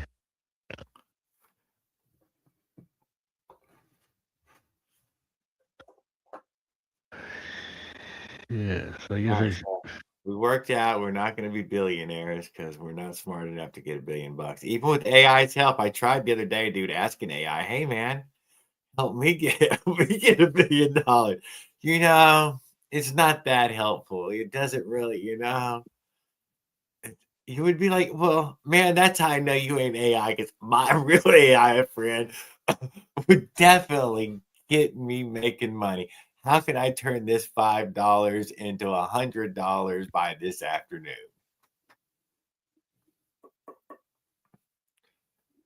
Give me a foolproof, lazy way to do that, damn it.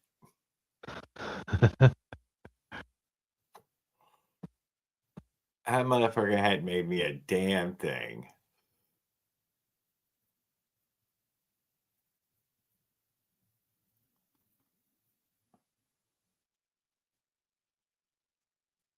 I seen they had a cruise control throttle.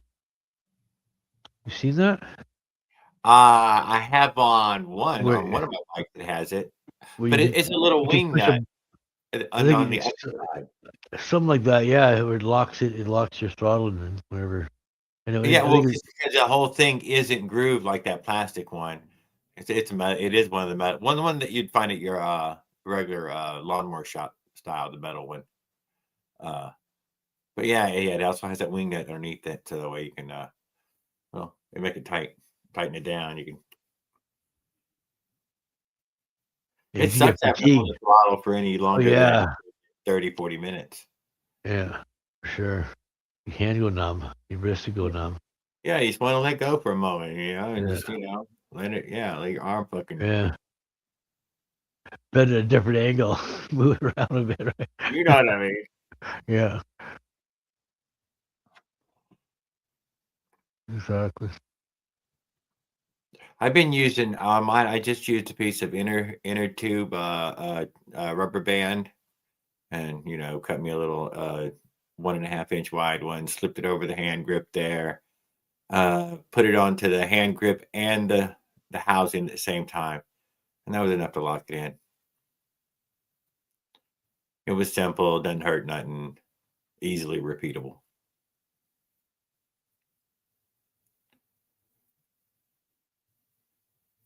But I never had to use it unless it was more than like 30, 40 minutes worth. And if it was an hour and a half, hell yeah, man, I'm fucking slipping that thing on. There's going to be lots of stretches here where I don't want to be sitting there holding this thing the whole damn time.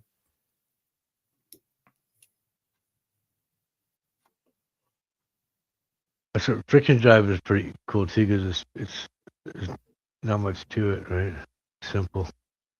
It was simple. I also use that clicker There's throttle. no chain. No chain. There's no lube there. Just drop the motor on. Removes a lot of the parts and pieces. I cannot deny. You don't even need a pull start. Just pedal and away you go. Yeah.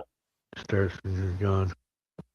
You would think it would be hard, but it pedal starts amazingly easy. If you compared to even your bike right now, it's going to be way more compression than that little thing. It's not too bad. It's 34/24, so it's 1.5 to 1 or something like All right. Well, that. So it's I'm better. just saying, I had it. I had it 28.12 on my daily. So that's what for the really hard compression paddle. motor?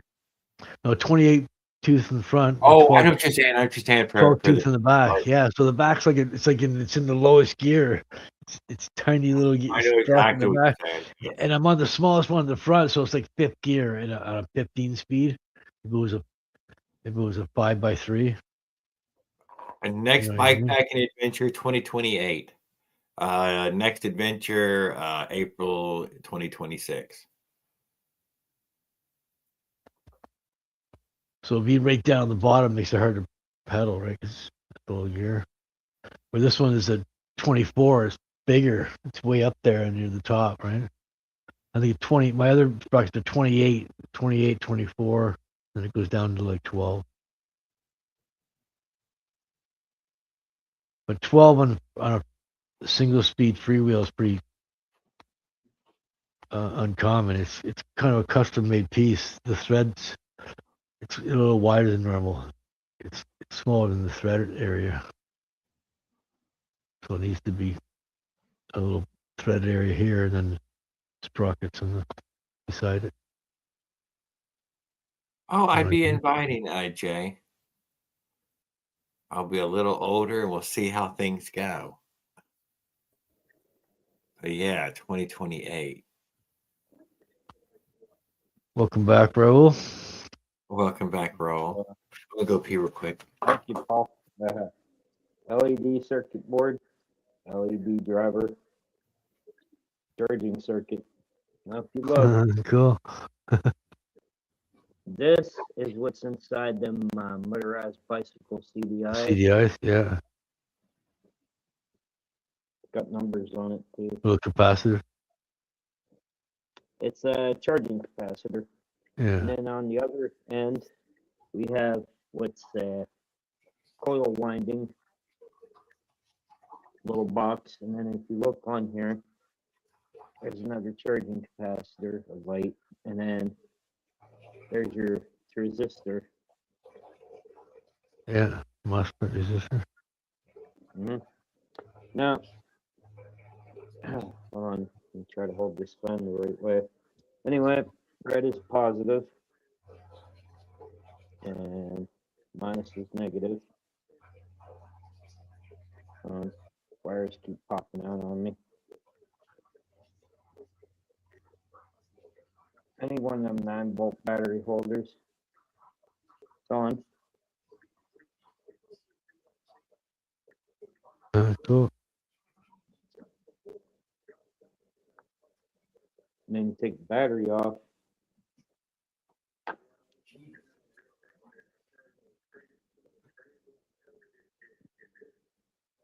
You can find this part and this part in your LED efficient light bulb. Yeah, I've seen that, yeah. I've had them fall apart on me before. I tried to take them out and change them, but they didn't work.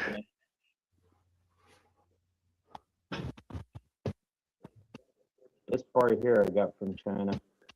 It's a stun gun circuit. It's basically what it is. What's going to be hooked on the back here is either 3-volt or 6-volt from the mini gen coil. So when the motor's running, this is on. This is sending voltage to this. This LED circuit thing here is coming off. And this part's hooking up to the motorcycle rectifier. This is a better setup than what LA Hover had on his bike when he couldn't get the mini gen coil to work. It's got enough LEDs to be bright enough. It's got a focus of beam now.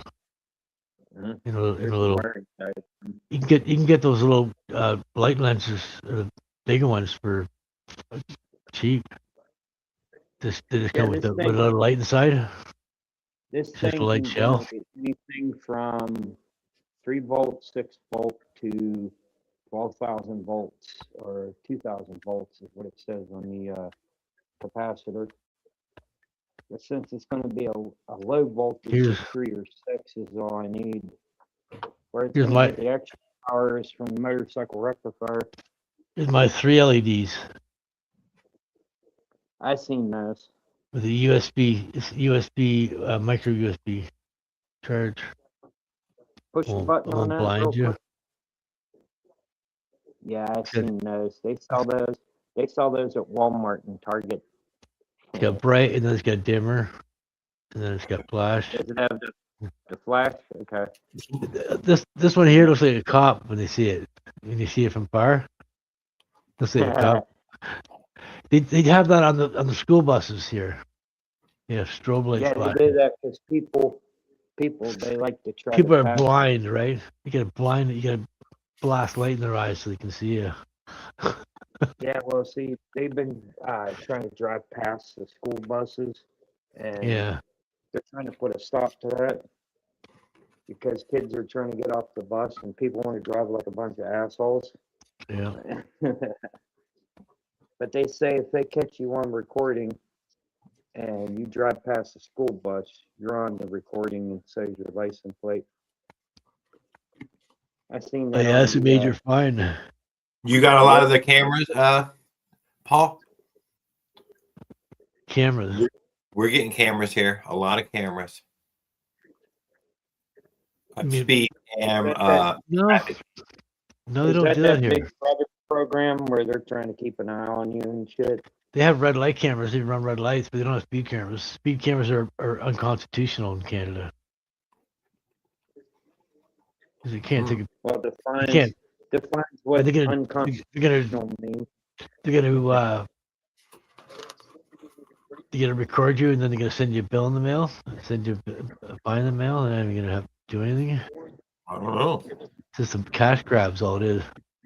That's what Yeah. Canada thinks it is, cash grab. They don't do that shit. Another tax on the American people. Well, what about the red light cam? That's just as bad. Well, the red light cam, people shouldn't be running red lights. That's when people die, so they're trying to save lives. Oh, Right? It doesn't kill you to stop, but it can kill you to go. And someone else is jumping the red. Someone else is jumping the green, and you're running the red, and they're already in front of you before you can get through the intersection. Right? That's how it happens. Yeah. I can't argue with that. And they're both committed to, and they both don't even see each other. That's team awareness, right? Yeah, but the one guy he tries to take off running so he don't get a ticket.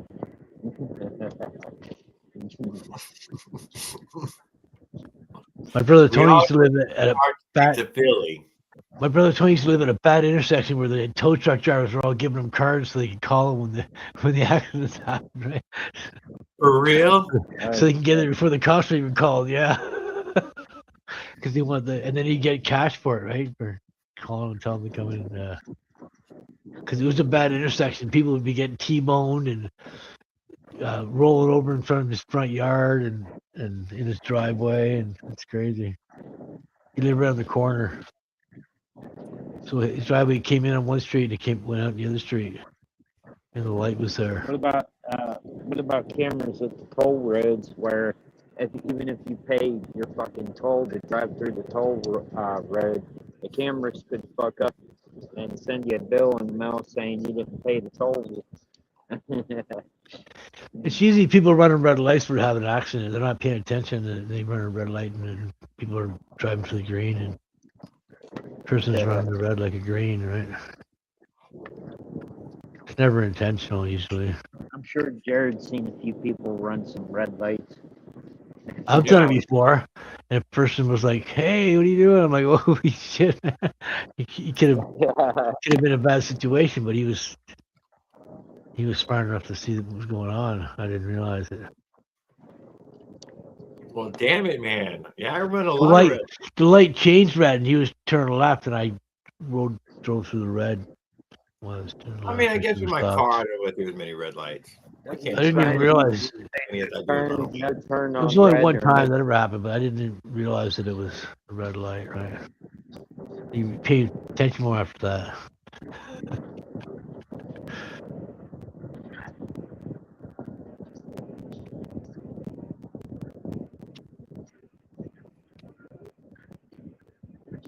try not to get pulled over though. I try to not get pulled over. Yeah, it's pretty good here too. As long as you're driving respectable, the cops don't bother you. Yeah, and People- that they could cut you off in traffic. No, I'm not There's road plenty raging. of them around I here. get a little where I angry at live. the around me sometimes, but I'm not. They drive around now with camera cars and they scan all your plates, and then if you don't have insurance and stuff, they'll pull you over and charge you with no insurance. Okay, that Or- right there is unconstitutional. Oh no, they're hunting you No. down. Face walking down the street. They got cameras looking for that too. You want got people to have insurance when they're driving because Paid parking ticket that fucking Rawl didn't pay back in '93, and Hey, bam, now, Jared. going down, dude. That library book you didn't bring back. I'm the gingerbread man. Shit, no, dude, they're gonna get you. One of them. The gingerbread man. I run as fast as that.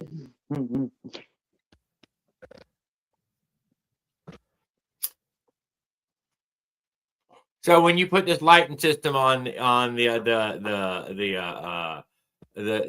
Force 1000 motor here, what if it starts to stutter and loses power? No, because I'm not borrowing power off the main. I know, stator but coil. what if it happens? You think it'll be because the wires are too skinny? you have generators, generate Nah. power. He's got a little. It's borrowing power. It's either 3 volts or 6 volts. It comes off that mini gen coil, and one. I've seen people run a pulley off the magneto down to the bottom. To Yeah, a they little run generator. what the hell is it? Little Some type generator. of generator for Yeah. like. It's like almost like a dynamo where you spin it and it generates power, right? Yeah, it's like a dynamo or one of them Yeah. synchronous motors, whatever. Yeah. So the more power it draws, the harder it is to make the turn. Yeah. We'll get power All I need is a fluctuations. simple there. little charge, and then once I get the charge, it'll go into the motorcycle rectifier, and then it'll up the voltage from there. What I need. Send it back to the battery. Keep the battery charged. Because you can't rev over 6 volts. So, yeah, I figured the circuit would be safe.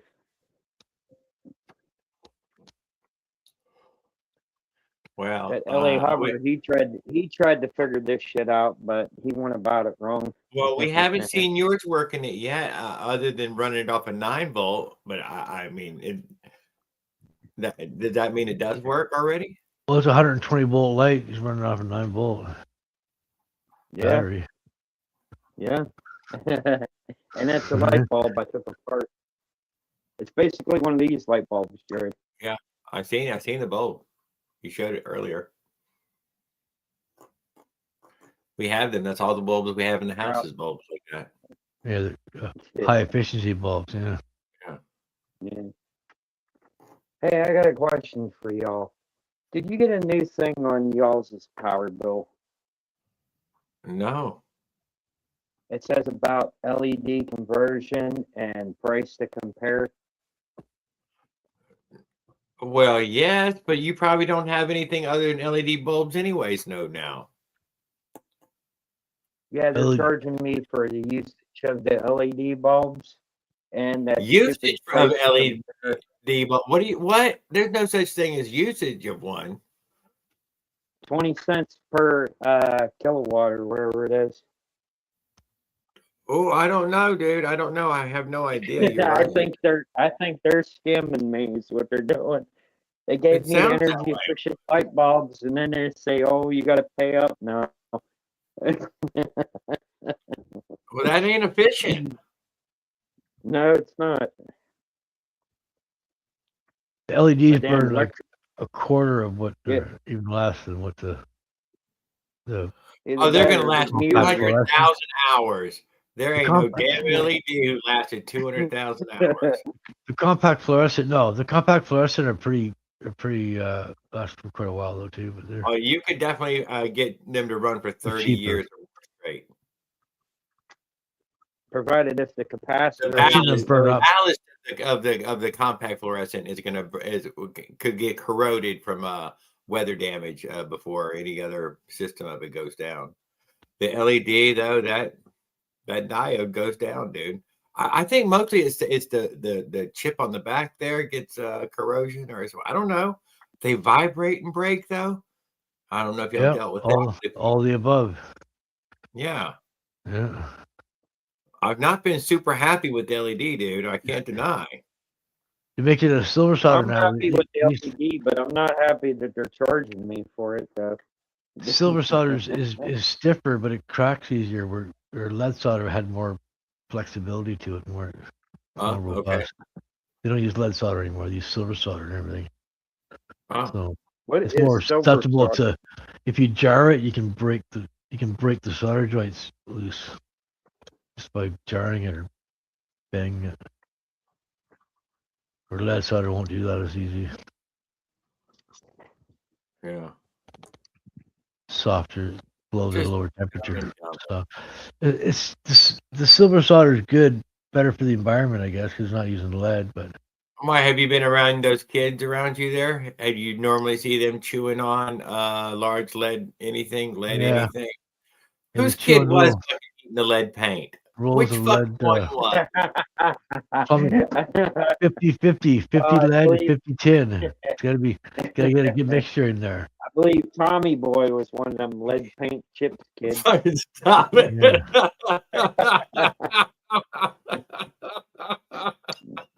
You think he And could have been a Chris candidate, Farley. huh? Yeah.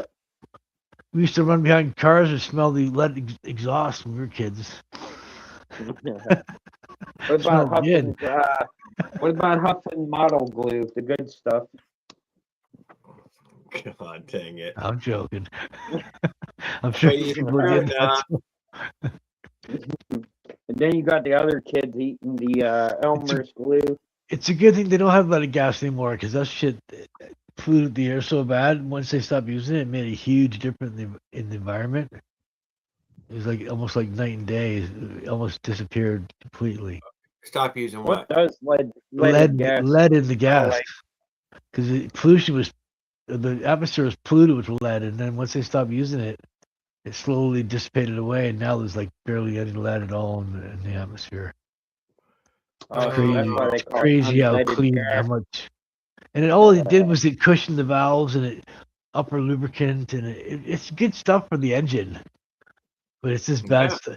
It's bad stuff for us because it's in the air and you're breathing it. And you're just making you're killing brain cells. What do you right? want me to run my tank Making on? you dumb. Unleaded? Dude, this thing hurls lead at 3 times the speed of sound. They started making harder valves and stuff. What it does, it Yeah. feeds lead downrange. It can burn lead out the pipe. Oh. A friend of mine he had a 69 302, 69 van, and it had leaded heads. And he was running unleaded gas for years, and the valves were all smashed into the head so far that you could grab the spring and turn it, and the rocker kept falling off. Right, it was his problem. You just needed a new modern set of heads with hardened seats that could take the leaded gas. Once he did that, the motor ran great. So I think he got some 80 LTD heads or something. LTD 302. Threw him on there. Way he went. Raul, so if it's 40 degrees in the morning, you getting on the bike for sure? I'm going to be testing the electrical, see if it works. Yeah. For how long? Like you're going to ride all the way to the store and back or something? Short little test ride video. I got to put the circuit board in something so it doesn't come into contact with anything metal. Oh. I might do what that dude used to do. Take a pill bottle, open up a pill bottle, shove the little circuit in there, and then use there you go. hot glue and seal it up. Isn't that what he Yeah, did to make them good idea. rocket CDIs?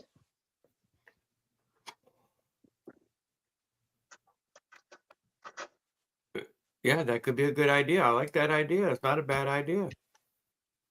What happened to that guy anyway? He ain't making them parts anymore, or what? Who? Rocket? The rocket CDI maker guy. Oh, I don't know. Yeah. They come and they go here sometimes. Yeah, I can't. Wasn't he here for some time?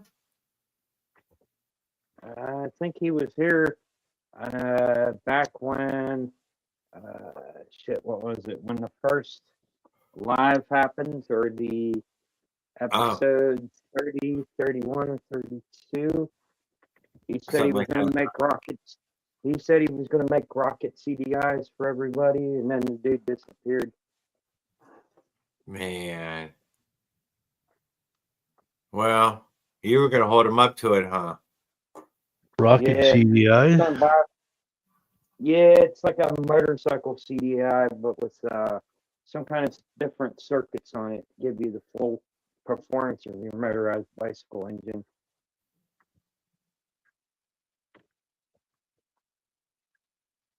The full power from the CDI going into the capacitor coil to produce spark.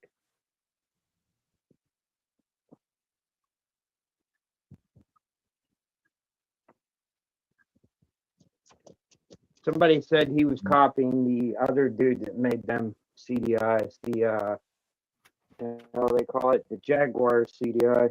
It was like a copy of that. I don't know that there's a lot of power to be had from that, or any extra power. I mean, I It's don't know. basically like putting the KX, what is it, a KX80 coil on your bike, and then you got like this charging circuit that hooks up to it. Yeah, but I mean, one you already have on there works perfectly fine. What you would want is something that you could advance it or something. I liked your idea when it had some switches there for a second, but without some switches, I'm like, well, shit. What's the difference? It's making the spark. I think everybody's debate is different engine timing and engine curve, or whatever the hell it's called. I wouldn't rebuy a Red Devil though. It's just a matter of time Nah, till they all go out. Red Devil.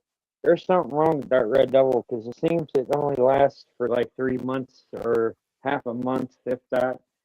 Well, no, not everybody's broke down, but enough of them broke down that I can buy one. I'm gonna Jared take said my he old cut chance. his open and Jared said he cut his Red Devil open and he found the Chinese finger in there.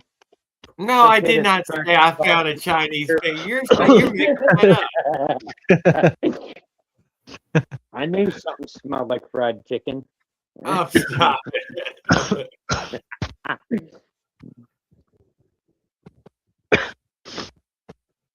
Farquaad's trying to get a good trade on Facebook Marketplace. Dude, you know what your shit's worth, dude. Don't fucking back down from that motherfucker. Let him know. Hold up, what's Farquaad trying to buy? Trying to trade a frame or something, or a motor or something, dude. And he knows what it's worth. This guy's trying to nickel and dime his ass. Facebook is a place to get a good deal. I've heard most good deals. Yeah. Yeah, we got to watch because there's a bunch. You cut out, man. The very thing I needed to watch You out got for. to cut out the middleman and get to the, Oh. I modified my drill to take 1/4 inch. Shit. What'd you do? Put up an old. It's a magnetic tip, and then it's a 1/4 inch piece. So I just taped it on there, and then I could use it with my socket kit. If he took one of your old bits and cut it, and then took an angle grinder to it and make it fit another bit, you could do that too. This is just a regular. So you like made your own spacer for it? Just a regular magnetic tip, and I just Hey, Yeah. shit, look at that. down to 1/4 inch, and I even Now, put an extension on it. is that electrical tape or gorilla tape? Let's go tape. Yeah, Farquaad trading the whole thing, huh? All right, clearing out some room. Just to hold it on there Make so sure it you won't get, come off. hey, Farquaad, This- make this sure is you about- get the full this is- price. Go to there, this part. I see it. Hey, electrical tape works sometimes. I just didn't want to. Especially the extra, You got a couple the guys already extra lined sticky electrical tape, It makes it the quicker when you kinds just. that contractors use. I can use my kit here. But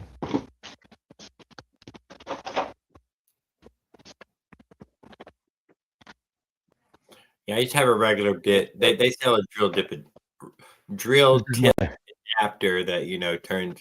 You just stick the drill, makes it a 1/4 inch, 3/8, 1/2 inch. it's my torque wrench. Yeah, that's one I use too. And it's got an Does it adapter got here. the, This what the hell 3/8. do they call that? Does it got the meter gauge on that torque wrench? For Yeah, that- hell yeah! It looked like Yeah, it was. yeah. That thing was hot pink Yeah. and accurate. Yep, there it is. You pull back and got the gauge here. What do they call it again? Newtons per ton or per foot pound? Newton meters, inch pounds, Newton meters. Yeah, and- Newton meters per foot pound.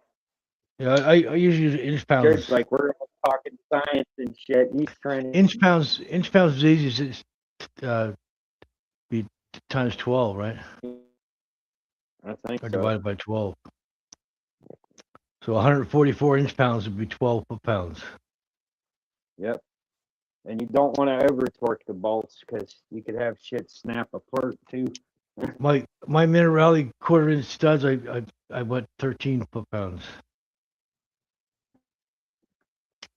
I went 10, and then I went Hey, you know that some people said that 11, you can buy them inserts 12. I went for 12. any type of engine. For any type of engine, and you screw them into the engine case, and you can usually JB weld them in there to have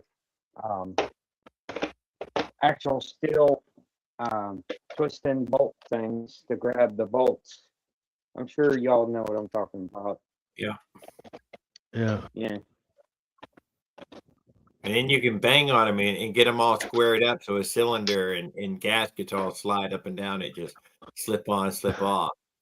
Yeah, and then when you go to torque the bolts down, they don't strip out. But they're fucking expensive. Damn. Them Yup. bolt inserts, man. I've seen what the price is they want for a set of them.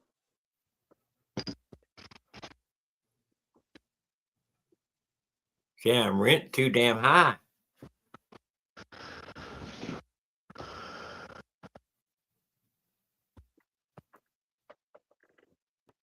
So is it shoe weather outside right now, Raul, or is it still just sock weather? Be snow. It's fuck outside, right? Be snow for him like me. Right? We're Oh, pretty the snow close. didn't come yet. It's just super cold Oh, out. it's snow here. Oh, he's got his waterproof socks too. Sometimes he wears Still snowing now. when it's raining. Now And they're whatnot. DOT. Hold on. What Yeah, I call DOT them? welding socks. OSHA socks. Welder. Yeah, Yeah, the OSHA socks. Yeah. OSHA. Yeah, straight out. Dielectric socks. Oh, yeah, and they do They're that. rated Certified. 600 volts. Yeah, thank you. They're dielectric. Yeah, you read for 600 volts, no problem. You can stick it in the puddle and grab a wire.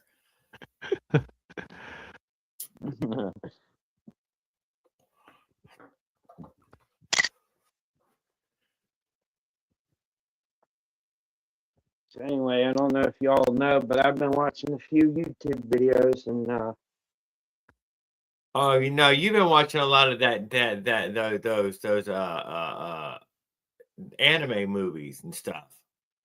How many hours you spend this week watching anime? hold on, we'll get to that in a minute. You know them little videos where they show a guy and he starts sitting there soldering up some circuits and stuff? Uh-huh. I basically watched a couple of those videos on how to make the circuit boards and how to wire stuff up and make Okay, that's voltage. good. Good information. Good place to learn. Yeah, Dave Amos told me to go watch some videos. All right, that's good and a good suggestion. So now I'm going to be hooking up the charging capacitor, and I'm going to get the full voltage out of the bike now.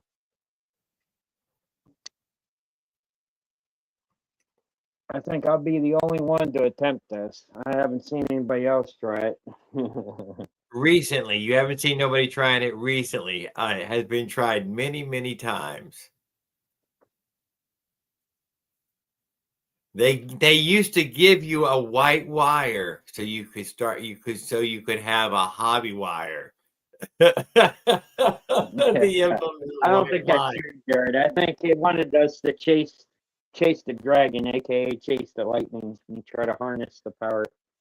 Yeah, from the white wire, dude. I can't believe you ain't got white wires. Well, on two of my bikes, I still have the white wire.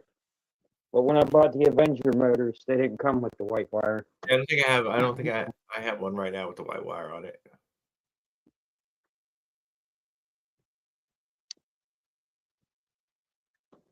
Yeah, because I figured if it's like anything like a motorcycle coil, the charging coils on those, there's more than one, so that can easily charge a little motorcycle battery. So that should be able to charge my battery with the charging circuit.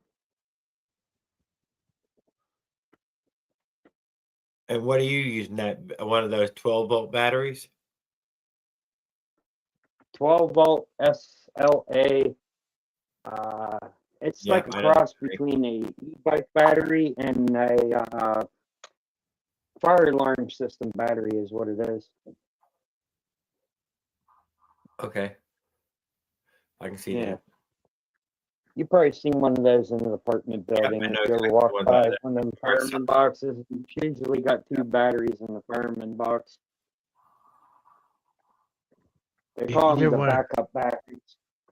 You never want to leave a battery on charge overnight. You just want to charge it till it's full and unplug it. Well, right now I got one of them safety.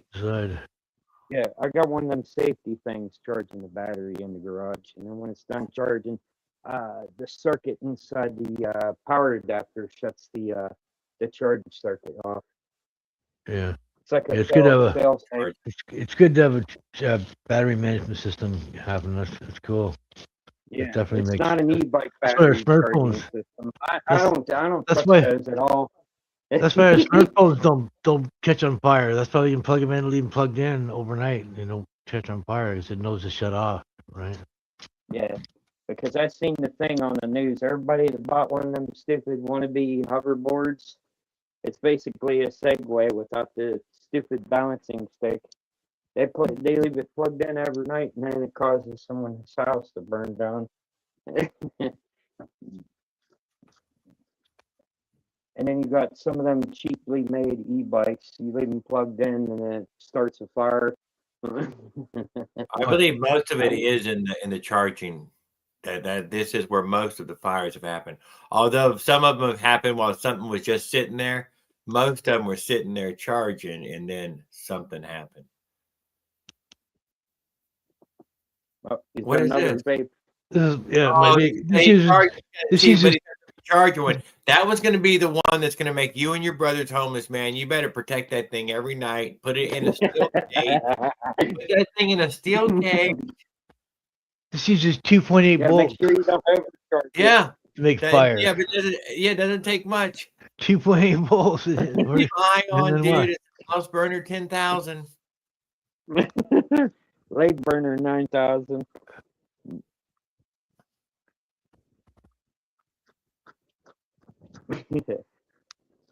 Vegeta, what does the Scour say about his power? How many seasons was there of that show? Fuck, what was it? It was the Dragon Ball Z. Let's see. Yeah.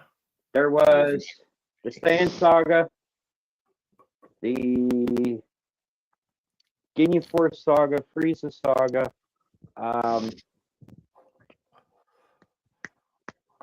you Cell don't have like Saga, well, we hit 5. the Android Saga, Majin Buu Saga. Is it still There on? was a bunch. Holy shit. Yeah, you're talking Too many about. I've sagas. seen every episode. Oh my god. I used to live in Mississauga. Does that count? Yeah. No, yeah, you was right there, dude, right up on it. Mississauga was right down right down the road from the sheep.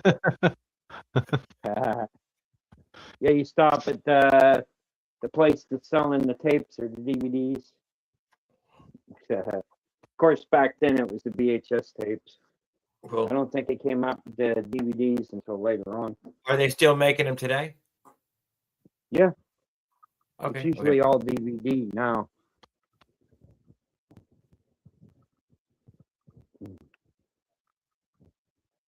Next time on Dragon Ball Z.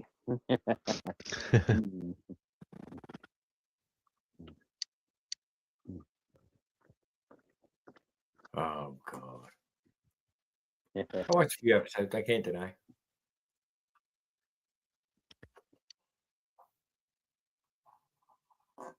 I think it was on Network or Cartoon Network, or it was on a big channel. I think it was on Cartoon Network and then Toonami. Yeah, so it was on a big channel. It was on, and it was on a lot too when it was on. Yep. Anyway, my favorite for a while was Goku, and then usually shifts. It would be Piccolo, and then. No, You nobody already know. died. Nobody could win the fight because nobody ever died. Look how thick the steel flange is on this intake. Top metal right there. I think Is that like embedded into the intake? That's the KX60 intake. All right. Hey, You know Brian. what? That thing has a wide mouth like the fucking fan 35. pipe. 35 here and 30 millimeter here. Yeah, I'm just saying it looks like a Phantom 85 flange. The way the bolt spacing This is. way? Yeah. Yep. About the same size too. Now when you hook yours up, you're gonna have That's the to Kawasaki KX60 intake boot. Yeah, you're gonna have the carburetor aimed up or aimed like off to the side. No, it comes off the reed, so it's like this. You're hooking up the reed's what on a is 45. it, the 6 pedal or the 8 pedal reed? 8 pedal. 8 pedal. So it's just like this on the reed, and then it's kind of levels out the carb. I do believe the reeds work like this. The two on the sides for what is it? I think it's for over torque or whatever, and the other two is for bottom end. Yep, that's a big ass reed block. It's for the one with it's for a horizontal minerale. Oh yeah. Do the same bolt pattern as horizontal minerale. Now I need to ask. Did you get that from Smolik? Oh, I guess that answers. No, it's $13 from AliExpress. $13.50 from AliExpress. And here's the box. The stuffers in there, right? Yeah, it's got the reed stuffer in there. You can see it kind of. All right. See it there? That It comes should out. help for the, yep. Look at the boxes it came in. You can tell it's legit. Look at the inside where it holds it. It's no knockoff shit either. Yeah. If it is, it's pretty. You spent a lot of money. Nah, it's the legit one. The knockoff one would tell be by the like box, some. right? Yeah. The knockoff one would be some weird Chinese name. It wouldn't be in the packaging. The Jared It eating would be in a McDonald's. plastic Oh, bag. It would be in a plastic bag like this, Uh-huh. or Yeah. like this. Yeah, the knockoff This one. one, the bubble wrap plastic bag from China. Yep. Right here. He China is label. eating McDonald's. Shenzhen. Jared, you I shouldn't mean, be. I mean the muffin. Oh, you eat Not the Mc- muffin? I was about to say, don't eat McDonald's. They say it's poison now. Yeah. Yeah. They've And been They brought telling Skittles. that pink slime back, and they did something to the French fries, and Yeah, it's got 11 ingredients in French fries. yep. And then the No, there's burgers, only I one think ingredient. No. I think the They burgers got all they've kinds of been reusing, preservatives in there and all kinds of banned substances they've in been reusing Europe. like old burger meat or something. Stuff that's banned in Europe they sell here. They sell in Also, Canada? don't Probably. I wouldn't doubt hey, it. don't I don't know. McDonald's is here too. I know. How much different can it be, right? don't get any of their milkshakes or any of their frosties. No, I never eat because McDonald's. half of the Hey. time they don't clean them machines out. And if I would tell you what's in that machine, you would lose your lunch. Tonight I had homemade burgers and fries. That was awesome. Should I wait until Jared's done Not eating his muffin bread, but in the buns, but it was and good. then tell him what's in the McDonald's ice cream machine? Mm. Got sugar. Let's just say mold, mildew. Yeah, you couldn't ask a regular person to clean that thing up. There's sugar involved. Maggots. It takes Yep. perfection. There's too many cracks and crevices. Oh yeah, the What they do is they wait until they get the person that makes the replacement parts for the machine. They usually get them people to come in and clean it. AMB, the bike company that I bought this from, they're sending me a seat post clamp that was missing, and they're sending me fenders for it. So I we'll know see which how that company goes. you're talking about. That Ambi. Yeah. That's where I got that one mini gen generator coil. Oh yeah. Yeah. Yeah, You it's can really probably simple. make your own, Paul, if I tell you how to make it. I What you just gotta do is see how that how the magneto attaches to the magnet, and then you need like another piece of metal to attach to the other side, and then all you get is a copper coil wire, wrap it around, and then take the two ends, take a knife, take the covering of the red copper off on both sides for the contacts, and then you solder some wires on there. There you go. You got your own little generating kit for your motorized bicycle. Are you using one on your bike? Yeah, that's where I'm going to be making the electricity, but I got mine with 2 wires instead of 1. Oh, why would you only tell him one wire? Because I modified mine. You 'Cause I just don't had want him any build it himself. What do you mean? Well, he could do it the same way I'm doing mine. Have 2 wires on the end. Oh, All it no, is the no, copper that's all coil right. I goes mean, you around don't it. want nobody to have 2 wires. You know, you cornered the market Yeah. on a 2-wire design. I guarantee What if he puts China on would 3 tell- wires, dude? 3, did you ever think about 3 wires? Nah, I tried the 3 wires. Oh, It did you keeps try it- 4? No, the 3 wires. I Oh, 4 tried to wires? start the engine. It was stealing power from the main engine coil.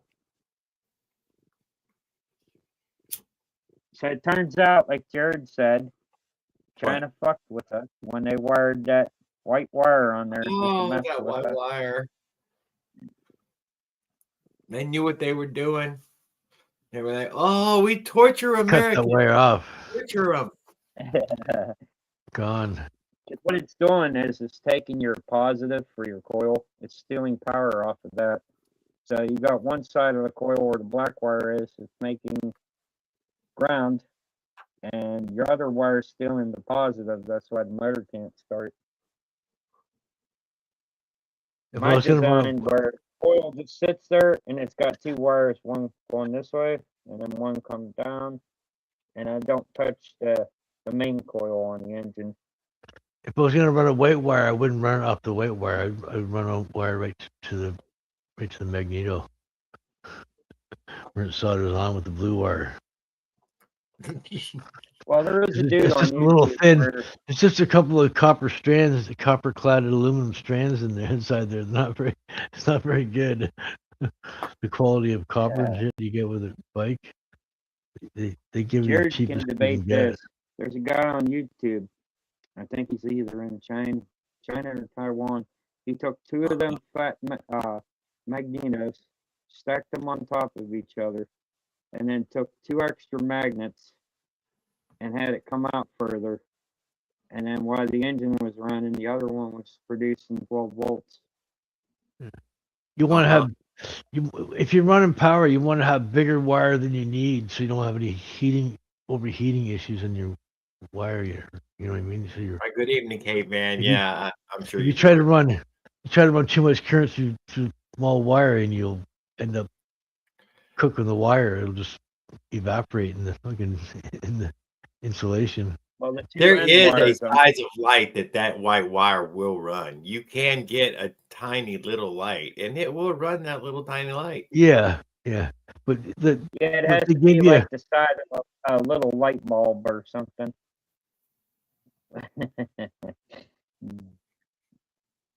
you can run like 14 white wires gauge. run you long time. You can run 14 Yeah, gauge here's the wires thing. everywhere. There was a guy that wired up both lights, the tail light and the headlight, and then it was working for a little bit. But as soon as one of the bulbs burns out, it keeps your engine from starting.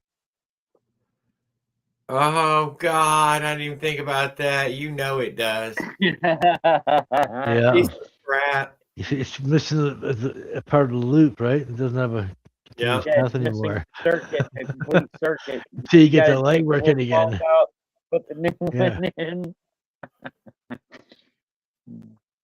Yeah. Oh, we You screw got with the but you got to Americans. engineer We get around them that. white wire. You got to we get engineer them white around wire. that so you can still work.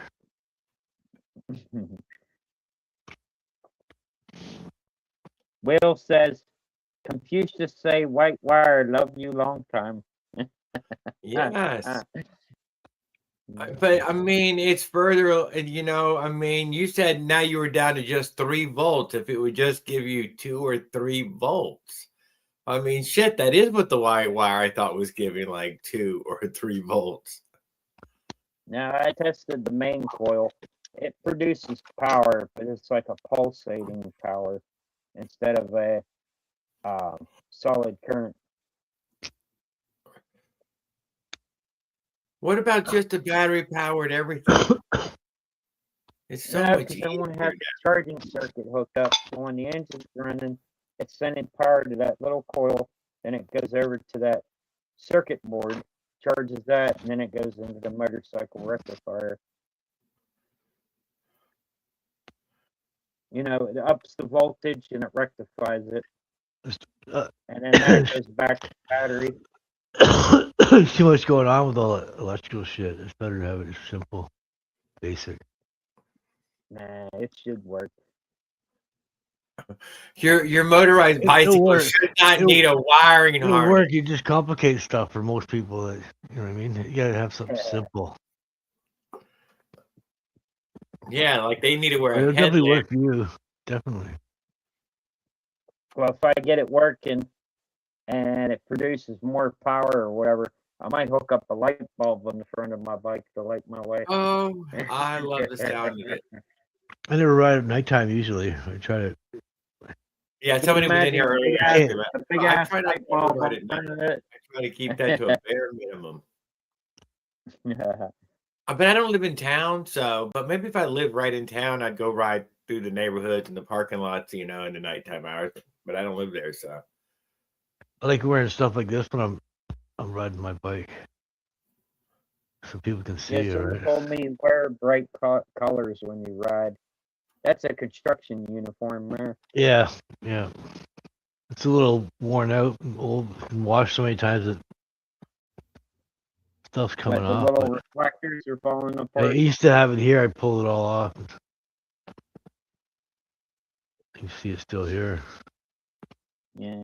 What do they call that? A reflective jacket?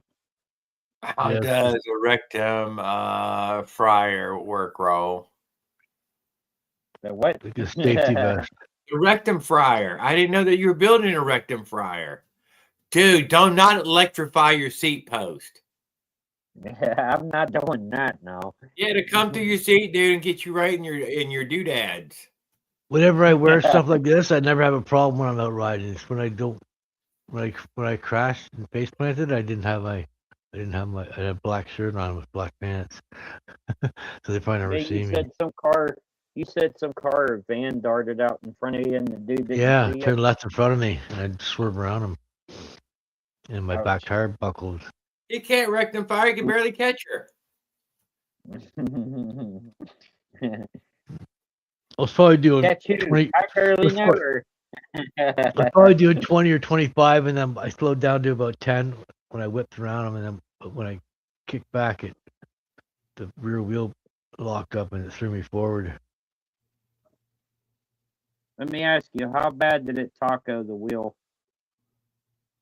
Bad, Pretty it's good toast. time, It's garbage now. The wheel, the rim's garbage, and that's with a 12 millimeter rim. 12 millimeter axle with 10 gauge spokes, or 3 millimeter spokes, almost 10 gauge, Dang. and the steel rim. The spokes rip right out of the steel rim, which Oh you wouldn't. shit. Yeah, So that means you were trying to do like a burnout to I get did away a- from the damn. I cranked it to the right, and then when I cranked it back to the left, or I cranked it to the left, and when I cranked it back to the right, it buckled under and it locked up the rear, and it threw me forward and locked. And then I kind of I was doing about 10 miles an hour when I landed on my face, skidded on my glasses, kind of protected Yeah. my nose. I didn't lose any skin on my nose because my glasses folded up and were protecting my nose. You turned into a shield and shit.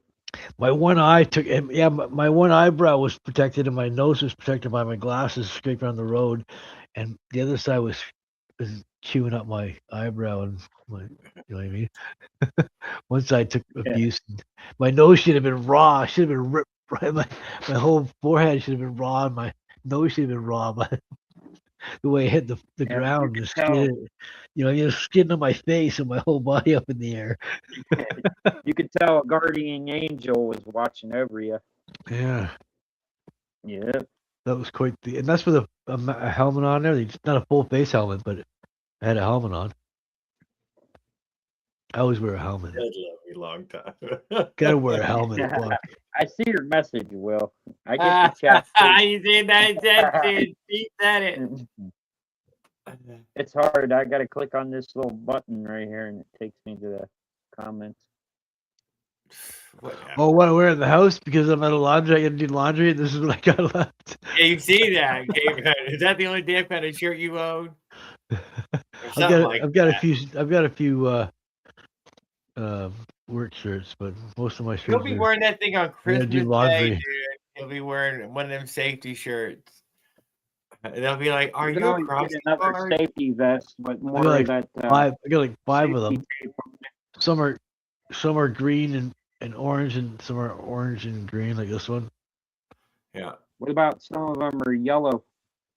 yeah. Yeah, That is like yellow. this one, yeah, like the yellow and orange. When he says green, he means day glow. Yeah, it's Shark like Tooth. greenish yellow. Yeah. But it looks like that one lost a little bit of its glow from being washed so much. Banner. You know, the bright colors. What is he saying now? Hold on. Free fortune cookie. I don't know. Did they still do that? Did they still give out free fortune?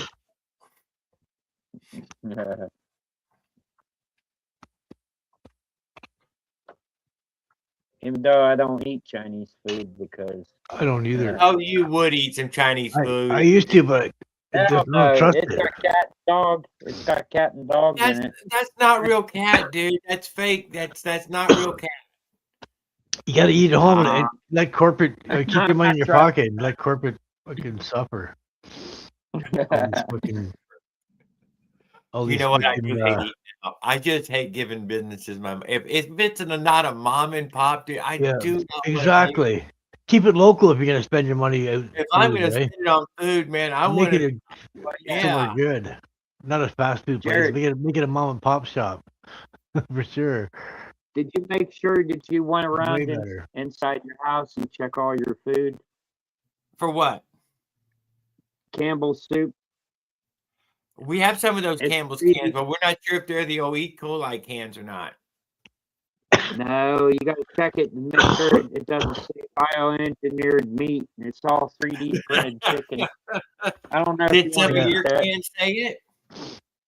It says bioengineered. Here, I'll get a can just to show everybody Yeah. on live. Bioengineered meat. It's 3D printed meat. This is around the Light label. on.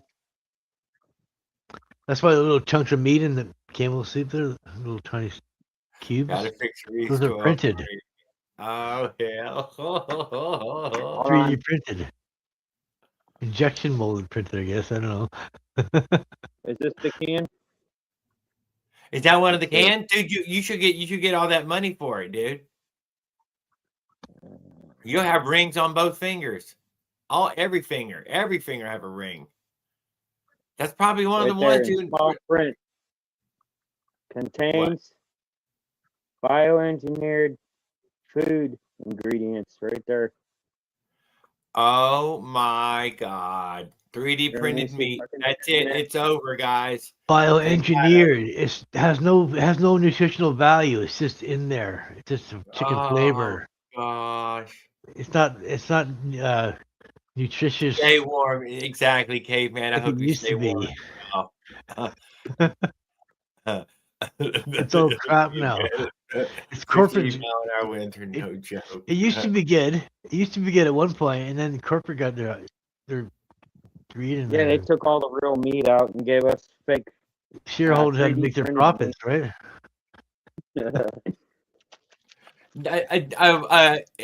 Caveman, Soylent Green was a rescue movie. That was about a corporation trying to rescue the planet. I know it seemed like it was evil, but remember, they ran out of something to eat. Wow. They were just trying to save people in that movie. It's a feel-good movie about one corporation struggle to save the rest of the planet. Rewatch that thing.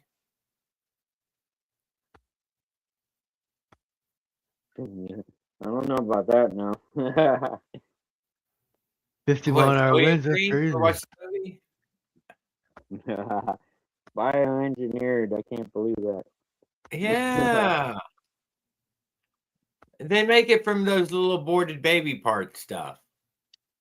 Ew. Yeah. What do you think they do with all that? They scrape them, and then they put in baggies, and then they sell it to these people who take them baggies, and they grow some more sales out of it. You got that embryonic stem cells going on in there, and they get, is it chicken? Is it Becky? Is it cow? We'll never know, dude. It's meat. This one says it too. Look, tomato soup or vegetable soup. Vegetable soup has got it in there. That's the problem with McDonald's. They want ingredient. They want it to stay fresh, so they put all this engineered food. They put all this fucking chemicals in there to make it stay fresh. They don't have any spoilage, and they can sell it, right? More profits. And no nutrition, more profits for. Dude, the government's just trying to keep us safe again. I know it. How fucking dare they do that pasteurized thing? Kill us. Bioengineer it so that way you gotta make your own food. Longer shelf life. You gotta make your own food with real chicken that you bought from the grocery store. Chicken's so cheap. Like, come on, man. Don't cheap out the chicken. It's so cheap as it is. It's one of the cheapest meats. If you go to the grocery store to buy meat or something, some chicken legs would be the cheapest you could buy. You know what I mean? Of Right all the this meat. second, but don't get Hey, I them. know where we can get. I know where we can get some fresh chickens. $8 a pound here shortly. People I know where you can get some fresh chickens. Jared can stop by Leonard's house.